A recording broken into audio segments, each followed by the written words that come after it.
Ministerial വിഭാഗം അടങ്ങുന്ന ഉദ്യോഗസ്ഥരാൽ അജൈവ മാലിന്യ സംസ്കരണ മേഖലയിൽ സംസ്കരണ പരിപാലന പ്രവർത്തനങ്ങൾ, വിവിധ ട്രേഡ് ലൈസൻസുകൾ, ജനങ്ങൾക്കുണ്ടാക്കുന്ന പൊതുശല്യങ്ങൾ എന്നീ തുടങ്ങിയ പ്രവർത്തനങ്ങൾ ഏകോപിപ്പിച്ച് പരിപാലിച്ചു വരുന്നു. 52 മുനിസിപ്പൽ വാർഡുകളിൽ 6 ഹെൽത്ത് ഡിവിഷനുകളുടെ കീഴിലാണ് ഇത് വിന്യസിക്കപ്പെട്ടിരിക്കുന്നത്. ദിനംപ്രതി ഉത്പാദിപ്പിക്കപ്പെടുന്ന മാലിന്യം പൊതുജനങ്ങൾക്ക് ഹാനികരമാവാതെ നിർമ്മാർജ്ജനം ചെയ്യപ്പെടുക എന്ന ഏറെ ശ്രമകരമായ ദൗത്യം വളരെ സുതാര്യമായ രീതിയിലാണ് നഗരസഭ ആരോഗ്യ വിഭാഗം ചെയ്തു വരുന്നത്. പ്രതിസന്ധി ഘട്ടങ്ങളിൽ ദീർഘവീക്ഷണത്തോടെ കണ്ട് പരിഹാര നടപടികൾ സ്വീകരിച്ചു വരുന്നതിനാൽ പാലക്കാട് നഗരസഭ ആരോഗ്യ വിഭാഗം എന്നും മാതൃകയാണ്. ഏപ്രിൽ 1 മുതൽ സർക്കാർ സ്ഥാപനങ്ങളിലെ ഡീസൽ വാഹനങ്ങൾ നിർത്തലാക്കുമെന്ന് നടപ്പിലാക്കിയത് കേരള സമൂഹത്തിലെ സ്ത്രീജനങ്ങളും കിടപ്പ് രോഗികളും നേരിട്ടിരുന്ന പ്രതിസന്ധിയായ നാപ്കിൻ സംസ്കരണ യന്ത്രത്തിന്റെ ആവശ്യകതയും സാധ്യതയും തിരിച്ചറിഞ്ഞ് നഗരസഭ സ്വന്തമാക്കിയത്. നഗരത്തിലെ ജനങ്ങൾക്ക് കുടിവെള്ള സുരക്ഷിതത്വം ഉറപ്പാക്കുന്നതിന് സേഫ് വാട്ടർ ക്യാമ്പയിൻ നടപ്പിലാക്കിയത് ഹരിതകർമ്മ സേവനം ഊർജ്ജസ്വലമാക്കുന്നതിനും സോഷ്യൽ എക്കണോമിക് ഫൗണ്ടേഷൻ പ്രവർത്തനം ലഭ്യമാക്കിയത് ശുചീകരണ മേഖലയിലും ആരോഗ്യ മേഖലയിലും നഗരത്തിന്റെ യഥാർത്ഥ ചിത്രം അറിയുന്നതിന് 150-ൽ പരം ആളുകളെ ഉൾപ്പെടുത്തി ആരോഗ്യ ജാഗ്രതാ സർവേ നടപ്പിലാക്കിയതും ഈ 2 പ്രവൃത്തികൾക്കുമായി നഗരസഭാ ഫണ്ട് വിനിയോഗിക്കാതെ കേന്ദ്ര സർക്കാരിൽ നിന്നും സാമ്പത്തിക സഹായം ലഭ്യമാക്കിയത് ഉൾപ്പെടെയുള്ള ഈ മേഖലയിലെ ജീവനക്കാരുടെ കർമ്മശേഷിയെ വിളിച്ചോതുന്നു.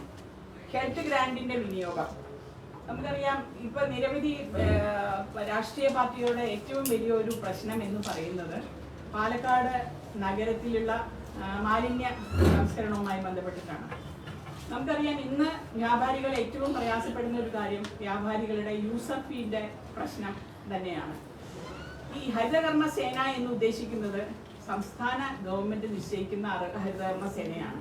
മറ്റുള്ള നഗരസഭകളെക്കാളും ഏറ്റവും കൂടുതൽ ഹരിതകർമ്മ സേനകൾ ഉള്ളത് പാലക്കാട് നഗരസഭയിലാണ്.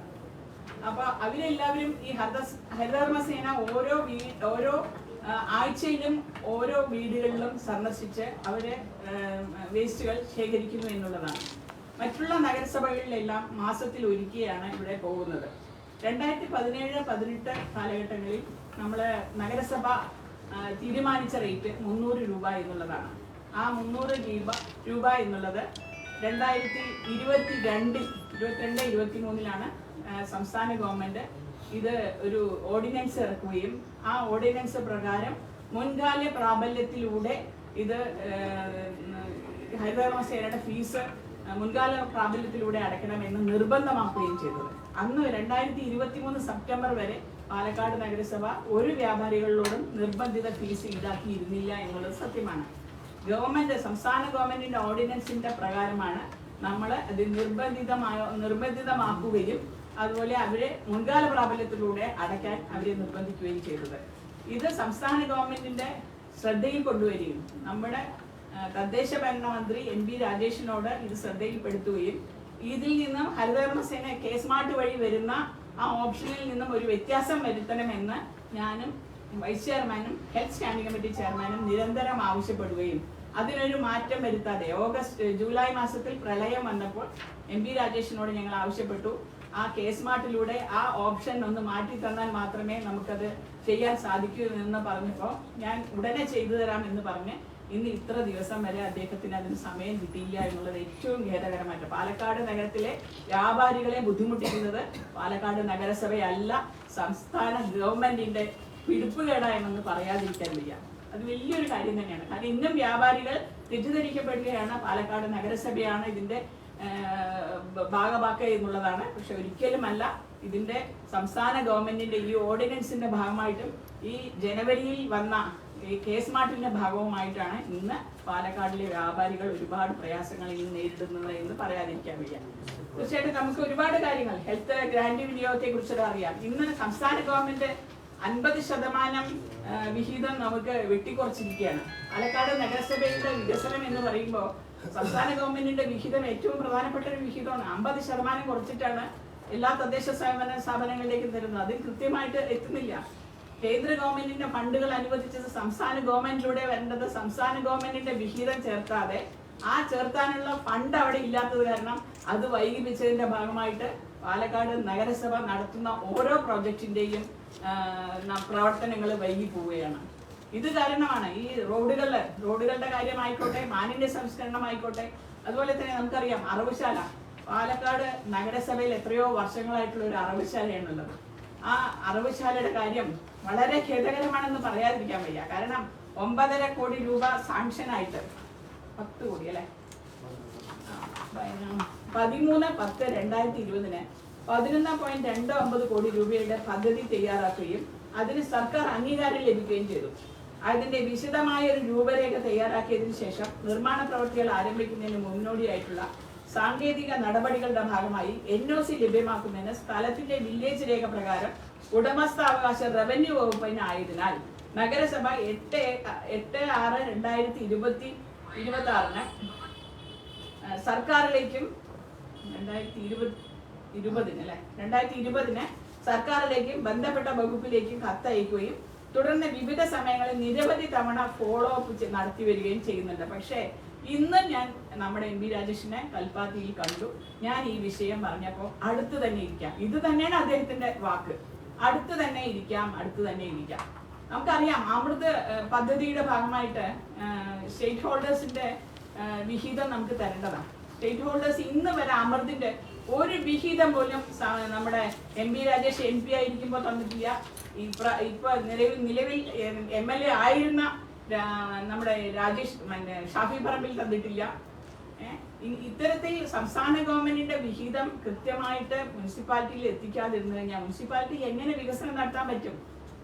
ഈ സംസ്ഥാന വിഹിതത്തിന്റെ കാര്യത്തിൽ വളരെയധികം വിഷമിക്കുന്ന ഒരു തദ്ദേശ സ്വയംഭരണ സ്ഥാപനമാണ് പാലക്കാട് നഗരസഭ. വളരെയധികം വിഷമങ്ങളുണ്ട്. അമൃത് പദ്ധതിയുടെ ഭാഗമായിട്ട് 220 കോടി രൂപയാണ് നമുക്ക് കേന്ദ്ര ഗവൺമെന്റിൽ നിന്ന് തന്നത്. അതിലും സ്റ്റേറ്റ് ഹോൾഡേഴ്സിന്റെ റെപ്രസെന്റേഷൻ വേണമായിരുന്നു. പക്ഷെ അത് തന്നിട്ടില്ല അവര്. ഒരു കാര്യത്തിന് അന്ന് MP രാജേഷ് ആയിരുന്ന സമയത്ത് നമ്മളെ മോയൻ സ്കൂളിന്റെ ഫുട് ഓവർ ബ്രിഡ്ജിന്റെ കാര്യത്തിന് നമ്മൾ ഇരുത്തി മീറ്റിംഗ് വിളിച്ച് തരണം എന്ന് പറഞ്ഞപ്പോൾ MP രാജേഷ് ഒരു വാചകം മാത്രമേ പറഞ്ഞുള്ളൂ, എന്റെ പേര് അവിടെ വരണം, എന്നാൽ മാത്രമേ ഞാൻ ഇത് തരുള്ളൂ, അമൃതിന്റെ പേര് അവിടെ വരാൻ പാടില്ല പറഞ്ഞു. അത്തരത്തിൽ ചെറിയ കാര്യങ്ങൾക്ക് വേണ്ടി പാലക്കാട് നഗരത്തിന്റെ ജനതയെ വഞ്ചിക്കുന്ന രീതിയിലുള്ള പ്രവർത്തനമാണ് ഇതുവരെ ഇടത് വലത് മുന്നണികൾ ചെയ്തിട്ടുള്ളത് എന്ന് പറയാതിരിക്കാൻ വയ്യ. ഒരുപാട് വിഷമങ്ങളുണ്ട്. തദ്ദേശ സ്വയംഭരണ സ്ഥാപനങ്ങളെ ഇത്തരത്തിൽ വലിയ വിഷമത്തിലാക്കിക്കൊണ്ടാണ് ഓരോ കാര്യങ്ങൾ ചെയ്യുന്നത്. പിന്നെ അമൃത് പദ്ധതിയുടെ ഭാഗമായിട്ട് ഒരുപാട് കാര്യങ്ങൾ നമ്മുടെ വൈസ് ചെയർമാൻ പറയും. ഓരോ ഫണ്ടുകൾ ഇന്ന് നമുക്കറിയാം മറ്റേ നമ്മുടെ തോടുകളെല്ലാം നമ്മൾ വൃത്തിയാക്കി. 2018 പ്രളയം വന്നതിന് ശേഷം ഉള്ള തോടുകളാണോ ഇപ്പോൾ ഇത്രയും കേന്ദ്ര ഗവൺമെന്റിന്റെ അമൃത് പദ്ധതിയുടെ ഭാഗമായിട്ട് ഞങ്ങൾ ഫണ്ട് വന്നത്? ഒരുപാട് തോടുകൾ വൃത്തിയാക്കുകയും ഇന്ന് ഈ നല്ലൊരു മഴ വന്നാൽ ഒരുപാട് ഭാഗങ്ങളിൽ വെള്ളം കയറിയ ഭാഗങ്ങൾ മുഴുവൻ നമ്മൾ തോട് കെട്ടി സംരക്ഷിച്ച് വെള്ളം കയറാത്ത രീതിയിലായിട്ടുണ്ട്.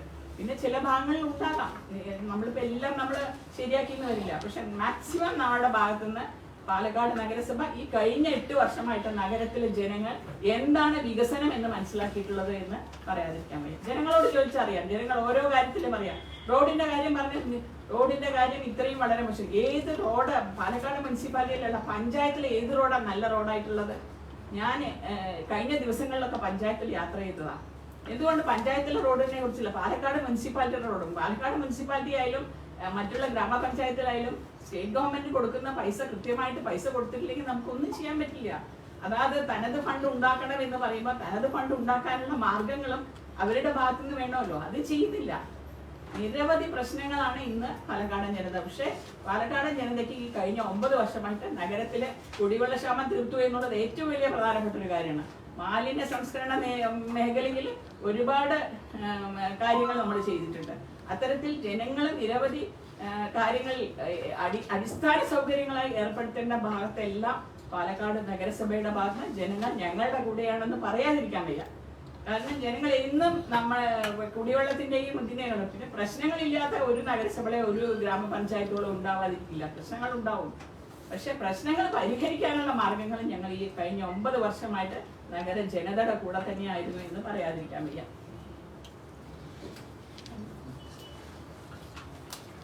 അധികം സമയമെടുക്കില്ല. ഒന്ന്, 2014 നരേന്ദ്രമോദി സർക്കാർ കേരളത്തിലെ 9 നഗരങ്ങളെ അമൃത് നഗരങ്ങളായിട്ട് പ്രഖ്യാപിക്കുന്നത്. അതിലൊന്ന് പാലക്കാട് നഗരസഭയായിരുന്നു. 220 കോടി രൂപ ആണ് ഈ ഒരു പദ്ധതിയിലൂടെ പാലക്കാട് നഗരസഭയ്ക്ക് ലഭിച്ചിട്ടുള്ളത്. അതിൽ ഭൂരിഭാഗം പൈസയും ചെലവഴിച്ചിരിക്കുന്നത് കുടിവെള്ള പദ്ധതിക്ക് വേണ്ടി. ഇന്ന് പാലക്കാട് നഗരസഭയിൽ 99% വീടുകളിലും കുടിവെള്ളം എത്തിക്കാൻ സാധിച്ചിട്ടുണ്ട്. ഇവിടുത്തെ MLAയും കോൺഗ്രസ് മുൻകാലങ്ങളിൽ ഭരിച്ചിട്ടുള്ള നഗരസഭ എന്ന രീതിയിൽ അവർ കഴിഞ്ഞ 30 വർഷം പാലക്കാട് നഗരത്തിന് വേണ്ടി തന്നിട്ടുള്ള വികസന പ്രവർത്തനത്തിനെക്കാട്ടും ഈ 9 വർഷത്തിൽ പാലക്കാട് നഗരസഭയിൽ വികസനം നടന്നിട്ടുണ്ട്. മലമ്പുഴയിൽ നിന്ന് ഏറ്റവും പുതിയ രീതിയിലുള്ള പൈപ്പ് ലൈനുകൾ 1965 ഈ പൈപ്പ് ലൈൻ സ്ഥാപിച്ചിട്ടുള്ളത്. ഭൂരിഭാഗം പൈപ്പ് ലൈനുകളും നശിച്ച് ദ്രവിച്ചു പോയിരുന്നു. ഒട്ടുമിക്ക സ്ഥലങ്ങളിലും ഇതിന് ലീക്കേജ് ഉണ്ടായിരുന്നു.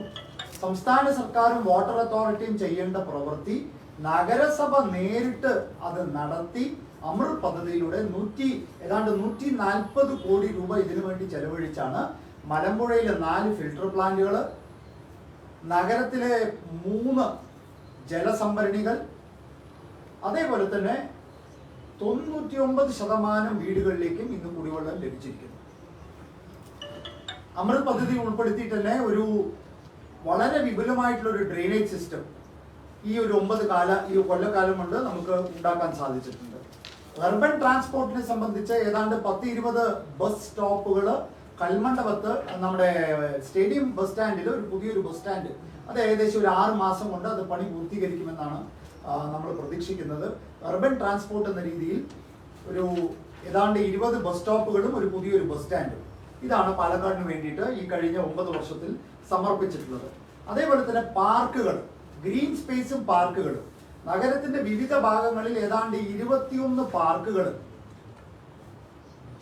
പഴയ പാർക്കുകൾ നവീകരിച്ചു, പുതിയ പാർക്കുകൾ രൂപീകരിച്ചു. പല പാർക്കുകളും അതാത് പ്രദേശത്തെ ജനങ്ങൾക്ക് കൈമാറി കൊടുത്തു. ആ റെസിഡൻസ് അസോസിയേഷൻ അത്തരത്തിലുള്ള കൂട്ടായ്മകൾക്ക് കൈമാറി കൊടുത്തു. അതേപോലെ തന്നെ ചരിത്രത്തിലാദ്യമായി പാലക്കാട് നഗരസഭയുടെ ചരിത്രത്തിലാദ്യമായി ഒരു മലിനജല സംസ്കരണ പ്ലാന്റ്, അതിന്റെ പ്രവർത്തനം, അതിന്റെ നിർമ്മാണ പ്രവർത്തനം ഇപ്പോ ആരംഭിച്ചു കഴിഞ്ഞിരിക്കുന്നു. അത് ഏതാണ്ട് ഈ ഏപ്രിൽ-മെയ് ആകുമ്പോഴേക്കും പൂർത്തീകരിക്കുമെന്നാണ് വിശ്വാസം. ആദ്യമായിട്ടാണ് ഒരു മലിനജല സംസ്കരണ പ്ലാന്റ് വരുന്നത്. അതേപോലെ തന്നെ അമൃത് പദ്ധതി ഉൾപ്പെടുത്തിയിട്ടാണ് GB റോഡിൽ, നമുക്കറിയാം GB റോഡും ശകുന്തള ജംഗ്ഷനും റെയിൽവേ ഗേറ്റ് സ്ഥിരമായിട്ട് അടച്ചതുകൊണ്ട് ആ ഭാഗത്തേക്ക് ഒരു സഞ്ചാരം നടക്കാനുള്ള ഒരു ബുദ്ധിമുട്ടുണ്ടായിരുന്നു. ആളുകൾക്ക് അങ്ങോട്ടും ഇങ്ങോട്ടും പോകാൻ കഴിയാത്തൊരവസ്ഥയുണ്ടായിരുന്നു. അവിടെ ഒരു എസ്കലേറ്റർ, ആ എസ്കലേറ്റർ ഇന്ന് നല്ല രീതിയിൽ പ്രവർത്തിക്കുന്നു. പൂർണ്ണമായിട്ടും നഗരസഭ തന്നെയാണ് അത് പൂർത്തീകരിച്ചിട്ടുള്ളത്. കേരളത്തില് ഒരു പൊതുസ്ഥലത്ത് സ്ഥാപിക്കുന്ന 2ാമത്തെ എസ്കലേറ്ററാണ് GB റോഡിലുള്ള യന്ത്രപ്പടി. അതേപോലെ തന്നെ പാലക്കാട് ഐ പ്രോജക്റ്റ്, ഇത് ഏറ്റവും യുണീക്ക് ആയിട്ടുള്ള ഒരു പ്രോജക്റ്റ് ആയിരുന്നു. ദക്ഷിണേന്ത്യയിൽ ഒരു നഗരം മുഴുവൻ ക്യാമറയിലാവുക എന്ന് പറയുന്നത് ആദ്യമായിട്ടായിരുന്നു. ഇന്ന് പാലക്കാട് നഗരത്തിൽ ഏതൊരു വാഹനം വന്നാലും അത് ക്യാമറയിൽ പകർത്തി ലൈവായിട്ട് പോലീസിന്റെ ഹെഡ്ക്വാർട്ടേഴ്സിലേക്ക്, ഡിസ്ട്രിക്ട് ഹെഡ്ക്വാർട്ടേഴ്സിലേക്ക്, SP-യുടെ ഓഫീസിലേക്ക് ലൈവായിട്ട് വെബ്കാസ്റ്റ്. 55 സ്ഥലത്ത് ഏതാണ്ട് 170 ക്യാമറകളാണ് സ്ഥാപിച്ചിരിക്കുന്നത്. ദക്ഷിണേന്ത്യയിലെ ആദ്യത്തെ പ്രോജക്റ്റാണ്. ഞാൻ മനസ്സിലാക്കുന്നു ഗുജറാത്തിലെ സൂറത്തോ മറ്റേയാണ് ഇതിൽ പൂർണ്ണമായിട്ടും ക്യാമറ ആ നഗരത്തിൽ വന്നിട്ടുള്ള നഗരമെന്നാണ് ഞാൻ മനസ്സിലാക്കുന്നത്. ചെന്നൈയിൽ ഏതാണ്ട് 10,000 ക്യാമറയുണ്ട്. പക്ഷെ അവിടെ വ്യത്യാസം എന്താ വെച്ചാൽ മുഴുവൻ നഗരവും ക്യാമറയിലല്ല. ഇപ്പോൾ പാലക്കാട് നഗരം മുഴുവൻ, ചെറിയൊരു നഗരമായതുകൊണ്ട് തന്നെ മുഴുവൻ നഗരവും ക്യാമറയിൽ ആക്കിക്കൊണ്ട് പാലക്കാട് നഗരസഭയ്ക്ക് ഒരു പൈസ ചെലവില്ലാതെയാണ് ആ പദ്ധതി പൂർത്തീകരിച്ചത്. 24 മണിക്കൂറും നഗരസഭയ്ക്കും SP ഓഫീസിലേക്കും ലൈവായിട്ട് ടെലികാസ്റ്റ് വന്നുകൊണ്ടിരിക്കുന്ന ഒരു നഗരമാണ് ഏതൊരു വണ്ടി. അപ്പോൾ നമുക്ക് സത്യത്തിൽ ഏറ്റവും സുരക്ഷിതമായ നഗരം ഇന്ന് ഏതെന്ന് ചോദിച്ചു കഴിഞ്ഞാൽ നമുക്ക് 100% പറയാൻ സാധിക്കും അത് പാലക്കാടാണ്. കാരണം ഇവിടുത്തെ ഭൂരിഭാഗം ആളുകൾക്കും അറിയാം, അവർ ചെയ്യുന്ന ഓരോ പ്രവൃത്തിയും ക്യാമറയിൽ ലൈവായിട്ട് ഇത് വന്നുകൊണ്ടിരിക്കുന്നു. അതുകൊണ്ട് തന്നെ ഇന്ന് നിങ്ങൾക്ക് പ്രധാനപ്പെട്ട റോഡുകളിൽ മാലിന്യം കൂടിക്കിടക്കുന്നത് നിങ്ങൾക്ക് കാണാൻ സാധിക്കില്ല. പാലക്കാട്ടിലെ മെയിൻ റോഡുകളിൽ പ്രധാനപ്പെട്ട പോയിന്റുകളിൽ ഒരു 5 കൊല്ലം മുമ്പ് ഇതായിരുന്നില്ല സ്ഥിതി. കുറേ ഈ പറയുന്ന ശുചീകരണ പ്രവർത്തനങ്ങളിൽ കുറച്ച് പോരായ്മകൾ ഉണ്ടായിരുന്നു. അല്ലെങ്കിൽ ഒരു 10 വർഷം മുമ്പ് അതിഭീകരമായിരുന്നു സ്ഥിതി. ഇന്ന് ഏറ്റവും കൂടുതൽ പാലക്കാട് നഗരം ഏറ്റവും വൃത്തിയുള്ള ഒരു നഗരമായി മാറിയിരിക്കുന്നു. അതും വലിയ ഈ പാലക്കാട് ഐ പ്രോജക്റ്റ് വളരെയേറെ സഹായിച്ചിട്ടുണ്ട്. ഇതെല്ലാം തുരങ്കം വെക്കാനാണ് UDF-ഉം LDF-ഉം ശ്രമിക്കുന്നത്. ഈ ക്യാമറ പ്രോജക്റ്റിനെതിരെ UDF-ന്റെ ഒരു കൗൺസിലറും മുസ്ലിം ലീഗിന്റെ ഒരു കൗൺസിലറും കേരള ഹൈക്കോടതിയിൽ പോയി കേസ് കൊടുത്ത് അത് തടസ്സപ്പെടുത്താനുള്ള ശ്രമങ്ങൾ നടത്തി. അപ്പൊ അവരുടെ MLA എന്താണോ ചെയ്യുന്നത് അത് കണ്ടിട്ടാണ് പഠിക്കുന്നത്, അവരുടെ MP എന്താണോ ചെയ്യുന്നത് അത് കണ്ടിട്ടാണ് പഠിക്കുന്നത്. അത് ഏതാണ്ട് ഒരു 2 കൊല്ലക്കാലം വൈകിപ്പിക്കാനുള്ള ഒരു ശ്രമം നടത്തി. കോടതി ആ കേസ് തള്ളി. തോറ്റതിന്റെ ഭാഗത്തിൽ അത് പൂർണ്ണമായിട്ട് ഇപ്പോൾ അത് പ്രവർത്തനക്ഷമമായിട്ട് നല്ല രീതിയിൽ അത് മുന്നോട്ട് പോകുന്നു. പാലക്കാട് നഗരസഭയെ സംബന്ധിച്ച് ഈ ഒരു ഭരണസമിതി വരുന്ന സമയത്ത് തന്നെ നമ്മൾ വലിയൊരു വാഗ്ദാനം നൽകിയത് അഴിമതി രഹിത ഭരണം എന്നുള്ളതാണ്. ഒരു ആരോപണം പോലും പ്രതിപക്ഷ കക്ഷികൾക്ക് ഈ ഭരണസമിതിക്കെതിരെ ഉന്നയിക്കാൻ സാധിച്ചിട്ടില്ല.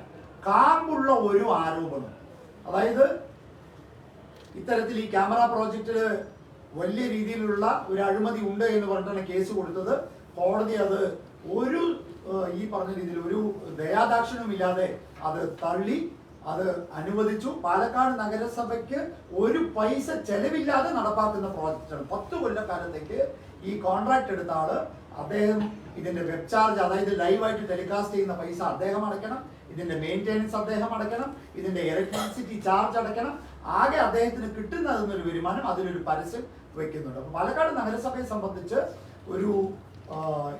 ഒരു പൈസ ചെലവില്ലാത്ത പാലക്കാട് നഗര ജനതയ്ക്ക് വേണ്ടി സമർപ്പിച്ചിട്ടുള്ള ഒരു പ്രോജക്റ്റാണ് ഈ പാലക്കാട് ഐ പ്രോജക്റ്റ് എന്ന് പറയുന്നത്. അതേപോലെ തന്നെ സംസ്ഥാന സർക്കാർ പാലക്കാട് നഗരസഭയോടുള്ള ചിറ്റമ്മ നയം ആദ്യം മുതൽക്ക് തന്നെ പാലക്കാട് നഗരസഭയ്ക്ക് തരാനുള്ള ഫണ്ടുകൾ മുഴുവൻ വെട്ടിച്ചുരുക്കുക.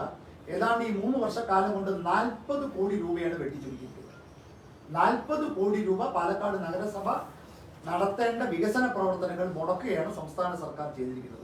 ഉദ്യോഗസ്ഥന്മാരെ തരാതിരിക്കുക, അതേപോലെ തന്നെ എവിടുന്നെങ്കിലും എന്തെങ്കിലും ആരോപണം നേരിട്ട് ഒന്നിനും കൊള്ളാത്ത കുറെ ഉദ്യോഗസ്ഥന്മാരെ പാലക്കാട്ടേക്ക് ട്രാൻസ്ഫർ ചെയ്യുക. കഴിഞ്ഞ ദിവസം അടക്കം ഒരു വിഷയം ചെയർപേഴ്സൺ ബഹുമാനപ്പെട്ട തദ്ദേശ മന്ത്രിയോട് സൂചിപ്പിച്ച സമയത്ത് അദ്ദേഹത്തിന്റെ PA ചെയർപേഴ്സണോട് പറഞ്ഞത്, ഈ ആളെ നിങ്ങൾക്ക് വേണ്ടെങ്കിൽ നമുക്ക് പന്തളത്തേക്ക് മാറ്റാല്ലേ ചോദിച്ചു. അതായത് ആർക്കും വേണ്ടാത്ത കുറെ ആളുകളെ BJPയുടെ നഗരസഭകളിലേക്ക് തന്ന് എങ്ങനെ പ്രവർത്തനം തടസ്സപ്പെടുത്താം എന്നുള്ളതാണ് സംസ്ഥാന സർക്കാർ നോക്കിക്കൊണ്ടിരിക്കുന്നത്. ഇനി MLAയുടെ പ്രവർത്തനം നമുക്ക് എടുക്കാം. 2 പ്രവർത്തനങ്ങളെ കുറിച്ച് ഞാൻ പറയും. ഈ ലോകത്തൊരു ബസ് സ്റ്റാൻഡ് പണിയാൻ വേണ്ടി 10 വർഷം എടുത്ത ഒരേ ഒരു സ്ഥലമായിരിക്കും പാലക്കാട്. KSRTC ബസ് സ്റ്റാൻഡ് പണിയാൻ വേണ്ടി 10 വർഷം എടുത്ത് അതിന്റെ മുഴുവൻ ക്രെഡിറ്റും ശ്രീമാൻ ഷാഫി പറമ്പിലിന് കൊടുക്കേണ്ടതാണ്. ഈ ടൗൺ ഹാൾ ഇവിടെ നല്ല രീതിയിൽ നടന്നുകൊണ്ടിരിക്കുന്നുണ്ടായിരുന്ന ടൗൺ ഹാളാണ്. ഷാഫി പറമ്പിൽ വന്ന് നഗരസഭയുടെ ചെയർപേഴ്സണോട് പ്രമീള മാഡത്തിനോട് പറഞ്ഞു, ഞാൻ ഇത് ശരിയാക്കി തരാം, എന്റെ ആസ്തി വികസന ഫണ്ടിൽ നിന്ന് വെച്ച് ഞാൻ ഈ ടൗൺ ഹാൾ ശരിയാക്കി തരാം എന്ന് പറഞ്ഞു. കുതിരവട്ടം ബപ്പു ആ സിനിമയിൽ പറഞ്ഞ പോലെ ഇപ്പൊ ശരിയാക്കി തരാൻ പറഞ്ഞ് അത് പൊളിച്ചു. ഇന്നിപ്പോ നമ്മൾ നിൽക്കുന്നത് 2024-ലാണ്. ഇപ്പൊ അദ്ദേഹം പറയുന്നത് അത് സർക്കാർ സഹകരിക്കുന്നില്ല, സർക്കാർ പൈസ തരുന്നില്ല. ആ ടൗൺ ഹാളിന്റെ സ്ഥിതി എന്താണെന്ന് നമുക്കറിയാം. ഇനി നഗരസഭ അതിനുവേണ്ടി വേറൊരു ഫണ്ട് കണ്ടെത്തണം. ഇതിനെക്കാട്ടും ഗുരുതരമായ ഒരു അവസ്ഥയാണ് ഉണ്ടായത്. അദ്ദേഹം MLA ആയ ഉടനെ ഏറ്റവും കൂടുതൽ പെൺകുട്ടികൾ പഠിക്കുന്ന സ്കൂളാണ് മോയിൻ സ്കൂൾ. കേരളത്തിൽ ഏറ്റവും കൂടുതൽ പെൺകുട്ടികൾ പഠിക്കുന്ന, ഏറ്റവും സാധാരണക്കാരുടെ മക്കൾ പഠിക്കുന്ന സ്കൂളാണ്. ആ സ്കൂളിൽ അദ്ദേഹം പോയി, ഞാൻ ഇവിടെ സമ്പൂർണ്ണ ഡിജിറ്റലൈസേഷൻ നടപ്പാക്കാന്ന് പറഞ്ഞു. കൊല്ലം 2012, നമ്മളിപ്പോൾ നിൽക്കുന്നത് 2024. ഇതും അതിന്റെ 100% ഇതിന്റെ ക്രെഡിറ്റ് കൊടുക്കേണ്ടത് ഷാഫി പറമ്പിൽ. ആ പണി ഇപ്പോഴും പൂർത്തീകരിച്ചിട്ടില്ല. അദ്ദേഹത്തിന് ഉത്തരവില്ല പറയാൻ. അദ്ദേഹം ഇപ്പൊ പറയുന്നത് സംസ്ഥാന സർക്കാർ സഹകരിച്ചില്ല, സംസ്ഥാന സർക്കാർ അത് തന്നില്ല. സത്യത്തിൽ അതൊരു വിജിലൻസ് അന്വേഷണമാണ്. കാരണം ആ പ്രവൃത്തി നടക്കുന്നതിന് 10 ദിവസം മുമ്പാണ് ആ കരാറുകാരന് അംഗീകാരം കിട്ടുന്നത്. ഉമ്മൻചാണ്ടി സർക്കാരാണ് അതിന് ആ കരാറുകാരന് അംഗീകാരം കൊടുക്കുന്നത്. ഒരു വർക്കും ചെയ്യാത്ത ഒരു കരാറുകാരന്, സമാന രീതിയിലുള്ള ഒരു വർക്കും നടത്താത്ത ഒരു കരാറുകാരന് സർക്കാർ അംഗീകാരം കൊടുത്ത് 15 ദിവസത്തിനുള്ളിൽ ഇതിൽ ഓർഡർ ഇടുകയാണ് ഡിജിറ്റലൈസേഷൻ. ആ സ്കൂളിന്റെ സ്ഥിതി പരിതാപകരമായ സ്ഥിതിയിലാണ് ആ സ്കൂൾ. അതേപോലെ തന്നെ മാസ്റ്റർ പ്ലാൻ കഴിഞ്ഞ 35 വർഷമായിട്ട് പാലക്കാട് 1986 പാസ്സാക്കിയിട്ടുള്ള മാസ്റ്റർ പ്ലാനാണ് ഫോളോ ചെയ്യുന്നത്. ഈ ഭരണസമിതി നേട്ടമാണ് പുതിയൊരു മാസ്റ്റർ പ്ലാൻ, അമൃത് മാസ്റ്റർ പ്ലാൻ. അത് കേന്ദ്ര ഗവൺമെന്റിന്റെ കീഴിൽ വന്നിട്ടുള്ള ഒരു സംഗതിയാണ്. കേന്ദ്ര ഗവൺമെന്റ് സഹായത്തോടു കൂടി നടപ്പാക്കിയ ഒരു സംഗതിയാണ് അമൃത് മാസ്റ്റർ പ്ലാൻ. ഇപ്പൊ ഈ വർഷം പാസ്സാക്കി അടുത്ത 20 വർഷം ഈ മാസ്റ്റർ പ്ലാൻ ആയിരിക്കും പാലക്കാട് ഫോളോ ചെയ്യുക. മാലിന്യ സംസ്കരണം സംബന്ധിച്ചും വെൽനസ് സെന്ററുകളെ സംബന്ധിച്ചും ആരോഗ്യ ഇതിനെ സംബന്ധിച്ച് വളരെ ഏറ്റവും കൂടുതൽ മുന്നോട്ട് പോയ ഒരു സംഗതിയാണ് ആരോഗ്യ മേഖല. എൻ്റെ സുഹൃത്ത് സ്മിതേഷ്, നമ്മുടെ ഹെൽത്ത് സ്റ്റാൻഡിംഗ് കമ്മിറ്റി, അദ്ദേഹം പറയും അതിനെ സംബന്ധിച്ച്. മറ്റേത് നമ്മളെ അമൃത് പദ്ധതികൾ 9 നഗരങ്ങളിൽ പാലക്കാട് ഇന്ന് പ്രവർത്തികൾ നടത്തിയതിൽ 2ാം സ്ഥാനത്താണ്. അതേപോലെ തന്നെ PM സ്വാനിധി തെരുവോര കച്ചവടക്കാർക്ക്, കേരളത്തിൽ ഏറ്റവും കൂടുതൽ തെരുവോര കച്ചവടക്കാർ സഹായിച്ച നഗരസഭ പാലക്കാട് നഗരസഭയാണ്. ഏതാണ്ട് 850ഓളം ആളുകൾക്ക് ഏതാണ്ട് 8 കോടി രൂപയോളം ധനസഹായമാണ് സബ്സിഡി നിരക്കിലാണ് അവർക്ക് കിട്ടുന്നത്. ആദ്യം 10,000 രൂപ, അത് കൃത്യമായിട്ട് അടച്ചു കഴിഞ്ഞാൽ പിന്നെ 20,000 രൂപ, അത് കൃത്യമായി അടച്ചാൽ പിന്നെ 50,000 രൂപ വരെ കച്ചവടക്കാർക്ക് കിട്ടുന്ന ഒരു സഹായമാണ് PM സ്വാനിധി ഏറ്റവും കൂടുതൽ നടപ്പാക്കിയിട്ടുള്ളത് പാലക്കാട് നഗരസഭയാണ്. കേന്ദ്ര ഗവൺമെന്റിന്റെ ചെറിയ പെൺകുട്ടികൾക്ക് വേണ്ടിയിട്ടുള്ള ഒരു സ്കീമാണ് സുകന്യ സമൃദ്ധി, ഏറ്റവും കൂടുതൽ നടപ്പാക്കിയത് പാലക്കാട് നഗരസഭ. ഇൻഷുറൻസ് പദ്ധതികൾ 2 രൂപ കൊടുത്താൽ 8 രൂപ കൊടുത്തു കഴിഞ്ഞാൽ ഇൻഷുറൻസ് പദ്ധതികൾ, അതേപോലെ 360 രൂപ കൊടുത്താൽ ജീവൻ സുരക്ഷ യോജന എന്ന് പറയുന്നത്, അത് ഏറ്റവും കൂടുതൽ നടപ്പാക്കിയത് പാലക്കാട്, കേരളത്തില് ഏറ്റവും കൂടുതൽ നടപ്പാക്കിയത് പാലക്കാട് നഗരസഭ. ഇനി ഇപ്പോ നമ്മുടെ സർക്കാർ ഒരു K-സ്മാർട്ട് എന്ന് പറഞ്ഞിട്ട് ഒരു സാധനം ഇപ്പോൾ നടപ്പാക്കിയിട്ടുണ്ട്. നമ്മുടെ MP രാജേഷ് വലിയ രീതിയിൽ കൊണ്ടുപിടിച്ച്, അതായത് അദ്ദേഹം ഒരു അവകാശവാദം ഉന്നയിച്ച് നടപ്പാക്കിയ പദ്ധതിയാണ്. ഫയൽ മൂവ്മെന്റ് കൃത്യമായിട്ട് മനസ്സിലാക്കാൻ സാധിക്കും. ഏറ്റവും വേഗത്തിൽ ഫയലുകൾ മൂവ് ചെയ്യുന്ന നഗരസഭകളിൽ 87 നഗരസഭകളിൽ പാലക്കാട് ഇന്ന് 10ാം സ്ഥാനമാണ്. ഇന്നലെ വൈകുന്നേരം അടക്കം അതിനെ സംബന്ധിച്ച് അന്വേഷിച്ചു. ഏറ്റവും വേഗത്തിൽ ഫയലുകൾ മൂവ് ചെയ്യുന്ന നഗരസഭ പാലക്കാട് നഗരം, അതായത് 10ാം സ്ഥാനത്താണ് ഇന്ന് പാലക്കാട് നഗരസഭ K-സ്മാർട്ട് ഫയൽ മൂവ്മെന്റിൽ നമുക്ക് കാണുന്നത്. അതുകൊണ്ട് തന്നെ ഈ 9 വർഷം സത്യത്തിൽ ഈ കഴിഞ്ഞ 50 വർഷത്തിൽ കൂടുതൽ നടന്നിട്ടുള്ള വികസന പ്രവർത്തനത്തിനെക്കാട്ടും ഈ നഗരസഭയിൽ നടന്നിട്ടുണ്ട് കഴിഞ്ഞ 9 വർഷത്തിൽ. UDFന് കാര്യമായിട്ടൊന്നും പറയാനില്ല. അവരെ MLA 13 വർഷം കൊണ്ട് എന്ത് ചെയ്തു എന്ന് ചോദിച്ചു കഴിഞ്ഞാൽ ചികിത്സ നടക്കാത്ത ഒരു മെഡിക്കൽ കോളേജിന്റെ മേന്മ മാത്രമാണ് അദ്ദേഹം പറയുന്നത്. ഇന്നും അവിടെ ഒരു ഓപ്പറേഷൻ നടത്താൻ സാധിക്കുന്നില്ല, ഇന്നും അവിടെ IP ഇല്ല. ഇത്തരത്തിൽ അവിടുത്തെ വിദ്യാർത്ഥിനികൾ വലിയൊരു സമരത്തിലായിരുന്നു. അതിനൊന്നും അദ്ദേഹത്തിന് ഉത്തരമില്ല. പാലക്കാട്ടിൽ ഇന്ന് കാണുന്ന പ്രധാനപ്പെട്ട റോഡുകളെല്ലാം BMBC നിലവാരമാണ്. BMBC നിലവാരം എന്ന് പറഞ്ഞു കഴിഞ്ഞാൽ നമ്മുടെ ഹൈവേയുടെ നിലവാരമാണ്. പ്രധാനപ്പെട്ട റോഡുകളെല്ലാം BMBC നിലവാരമാണ്. ഇനി ആകെ ഒരു റോഡാണ് ബാക്കിയുള്ളത്, മാർക്കറ്റ് റോഡ്. ടെൻഡർ കഴിഞ്ഞു. ഈ ഇലക്ഷൻ കഴിഞ്ഞ ഉടനെ 15 ദിവസത്തിലുള്ള അതിന്റെ പണി ആരംഭിക്കും. ഇലക്ഷൻ നോട്ടിഫിക്കേഷൻ കൊണ്ട് മാത്രം അത് തടസ്സപ്പെട്ടിരിക്കുന്നത്. പ്രധാനപ്പെട്ട എല്ലാ റോഡുകളും BMBC നിലവാരത്തിലേക്കാണ് ഈ ഒരു ഭരണസമിതി കൊണ്ടുവന്നിട്ടുള്ളത്. ഇതാണ് കഴിഞ്ഞ പ്രധാനപ്പെട്ട ചില വിഷയങ്ങൾ നഗരസഭയെ സംബന്ധിച്ച് സൂചിപ്പിക്കാനുള്ളത്. UDFും LDFും രണ്ടുപേരും പാലക്കാട് നഗരസഭയിൽ വളരെ മോശമായ അവസ്ഥയാണ് എന്ന് ബോധപൂർവം പ്രചരിപ്പിക്കുന്നുണ്ട്. ഈ പ്രചരിപ്പിക്കുന്ന ആളുകളോട് നിങ്ങൾ ഭരിക്കുന്ന മാത്തൂർ പഞ്ചായത്തിലെ റോഡുകളൊക്കെ ഒന്ന് പോയി സഞ്ചരിക്കണം. അതേപോലെ തന്നെ കണ്ണാടി പഞ്ചായത്തിലെ റോഡുകളൊക്കെ ഒന്ന് പോയി സഞ്ചരിക്കണം. തൊട്ടടുത്ത് LDF ഭരിക്കുന്ന മരുത് റോഡിന്റെ, നമ്മുടെ ചന്ദ്രനഗർ കഴിഞ്ഞ മരുത് റോഡ് പഞ്ചായത്താണ് LDF ആണ് ഭരിക്കുന്നത്. ആ മരുത് റോഡ് പഞ്ചായത്തിലെ പ്രധാനപ്പെട്ട റോഡുകളുടെ സ്ഥിതി കണ്ടു കഴിഞ്ഞാൽ സത്യത്തിൽ നമ്മൾ പാതാളത്തിലാണെന്ന് മാത്രമേ കരുതാൻ സാധിക്കുള്ളൂ. അതൊക്കെ വെച്ച് നോക്കുന്ന സമയത്ത് പാലക്കാട് ഏറ്റവും നല്ല രീതിയിലുള്ള ഒരു സ്ഥിതിവിശേഷമാണുള്ളത്. പ്രത്യേകിച്ച് നമ്മുടെ ആരോഗ്യരംഗത്ത് ഏറ്റവും വിപ്ലവകരമായ മാറ്റങ്ങളാണ് കൊണ്ടുവന്നിട്ടുള്ളത്. അത് നയിച്ചിട്ടുള്ളത് നമ്മുടെ standing committee chairman Shri Smithesh ആണ്. അദ്ദേഹം ഇത് എന്താണ് എന്നുള്ളതിനെ സംബന്ധിച്ച് വളരെ വിശദമായിട്ട് തന്നെ അദ്ദേഹം സൂചിപ്പിക്കും. ഒട്ടേറെ കാര്യങ്ങൾ ചെയ്ത് പൂർത്തീകരിക്കാൻ സാധിച്ചിട്ടുണ്ട്. അതിൽ നിന്നും സെലക്റ്റീവായിട്ട് തിരഞ്ഞെടുക്കപ്പെട്ട കുറച്ച് കാര്യങ്ങൾ മാത്രം സൂചിപ്പിക്കാം. അതിൽ തന്നെ ഇവിടെ റൈറ്റപ്പ് കൊണ്ടുവന്ന മുഴുവൻ കാര്യങ്ങൾ പറയുന്നില്ല, കാരണം സമയം ഒരുപാട് ഉപയോഗിച്ചതുകൊണ്ട്. തദ്ദേശ സ്ഥാപനങ്ങൾ, പ്രാദേശിക സർക്കാരുകൾ രൂപീകരിച്ചത് തന്നെ പൊതുശുചിത്വ നിലവാരം മേൽനോക്കം വയ്ക്കാൻ വേണ്ടിയാണ് ഈ പ്രാദേശിക സർക്കാരുകൾ രൂപീകരിക്കുന്നത്. അതിൻ്റെ അടിസ്ഥാനത്തിൽ പാലക്കാട് നഗരസഭയിൽ കഴിഞ്ഞ 9 വർഷമായിട്ട് പൊതുശുചിത്വത്തിന്റെ കാര്യത്തിന്, ആരോഗ്യത്തിന്റെ കാര്യത്തിൽ ഒരുപാട് കാര്യങ്ങൾ ചെയ്യാൻ വേണ്ടി നഗരസഭയിൽ സാധിച്ചിട്ടുണ്ട്. നേരത്തെ വൈസ് സൂചിപ്പിച്ചതുപോലെ, ബഹുമാനപ്പെട്ട ചെയർപേഴ്സൺ സൂചിപ്പിച്ചതുപോലെ പ്രധാനപ്പെട്ട പരിഗണന നൽകിയിട്ടുള്ളത് ആരോഗ്യ മേഖലയാണ്. അതിന്റെ അടിസ്ഥാനത്തിൽ കേരളത്തിൽ ആദ്യ നഗരസഭ പാലക്കാട് നഗരസഭ ഈ ഭരണസഭയിൽ പ്രവർത്തനം തുടങ്ങുന്ന സമയത്ത് ജനങ്ങളുടെ ശുചിത്വ നിലവാരവും സമൂഹത്തിന്റെ പൊതു ശുചിത്വബോധവും ആണെന്ന് മനസ്സിലാക്കുന്നതിന് ഒരു സർവേ നടത്തുകയുണ്ടായി. ആ സർവേയിൽ നിന്ന് കിട്ടിയ വാല്യൂസിന്റെ അടിസ്ഥാനത്തിലാണ് നഗരസഭ ആരോഗ്യ മേഖല എങ്ങനെ തുടങ്ങണം എന്നുള്ളൊരു പ്ലാൻ നഗരസഭ തയ്യാറാക്കിയത്. അതിന്റെ അടിസ്ഥാനത്തിലാണ് നഗരസഭ നമ്മുടെ ഈ ആരോഗ്യമേഖല പ്രവർത്തനം മുന്നോട്ട് അതെല്ലാം ആ റൈറ്റ് സൂചിപ്പിച്ചിട്ടുണ്ട്.